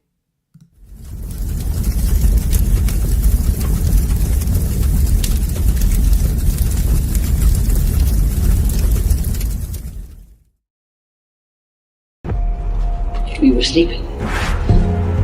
I've been sleeping. I've been turning away from a truth I wanted not to face. There is a wound that won't heal at the center of the galaxy. There is a darkness reaching like rust into everything around us. We let it grow, and now it's here. How many men have you killed, Malone? I don't know. 50? 100? Countless. Countless has a nice ring to it. And how many lives have you saved? 500,000. Population of King's Landing. Tell me if your precious Randy commanded you to kill your own father and stand by while thousands of men, women, children burned alive, would you have done it? Would you have kept your oath then? Our time has come. We prepared. We grew stronger. While you rested in your cradle of power, you were trusted to lead the Republic. But you were deceived. You assumed no force could challenge you. And now, finally, we have returned. The visions are clear now. I see possible futures all at once. Our enemies are all around us. And in so many futures they prevail. But I do see a way. There is a narrow way through. It's not a prophecy. It's a story that you keep telling, but it's not their story, it's yours. They deserve to be led by one of their own. What your people did to this world is heartbreaking. We gave them something to hope for. That's not hope! We have survived by hiding from them, by running from them. But they are the gatekeepers. They are guarding all the doors, they are holding all the keys, which means that sooner or later, someone is going to have to fight them. I wish none of this had happened. So So do all who live to see such time, but that is not for them to decide. All we have to decide is what to do with the time that is given us. Forgive me. I did not see. I have failed you all. You fool brave me. Captain Armor, I do not know what strength is mine. But I swear to you, I will not let the White City fall. Our people fail. Our people. Our people. I wish you good fortune in the wars to come.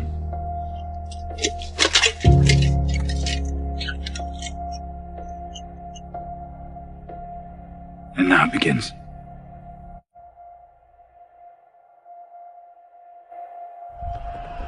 No. Now it ends.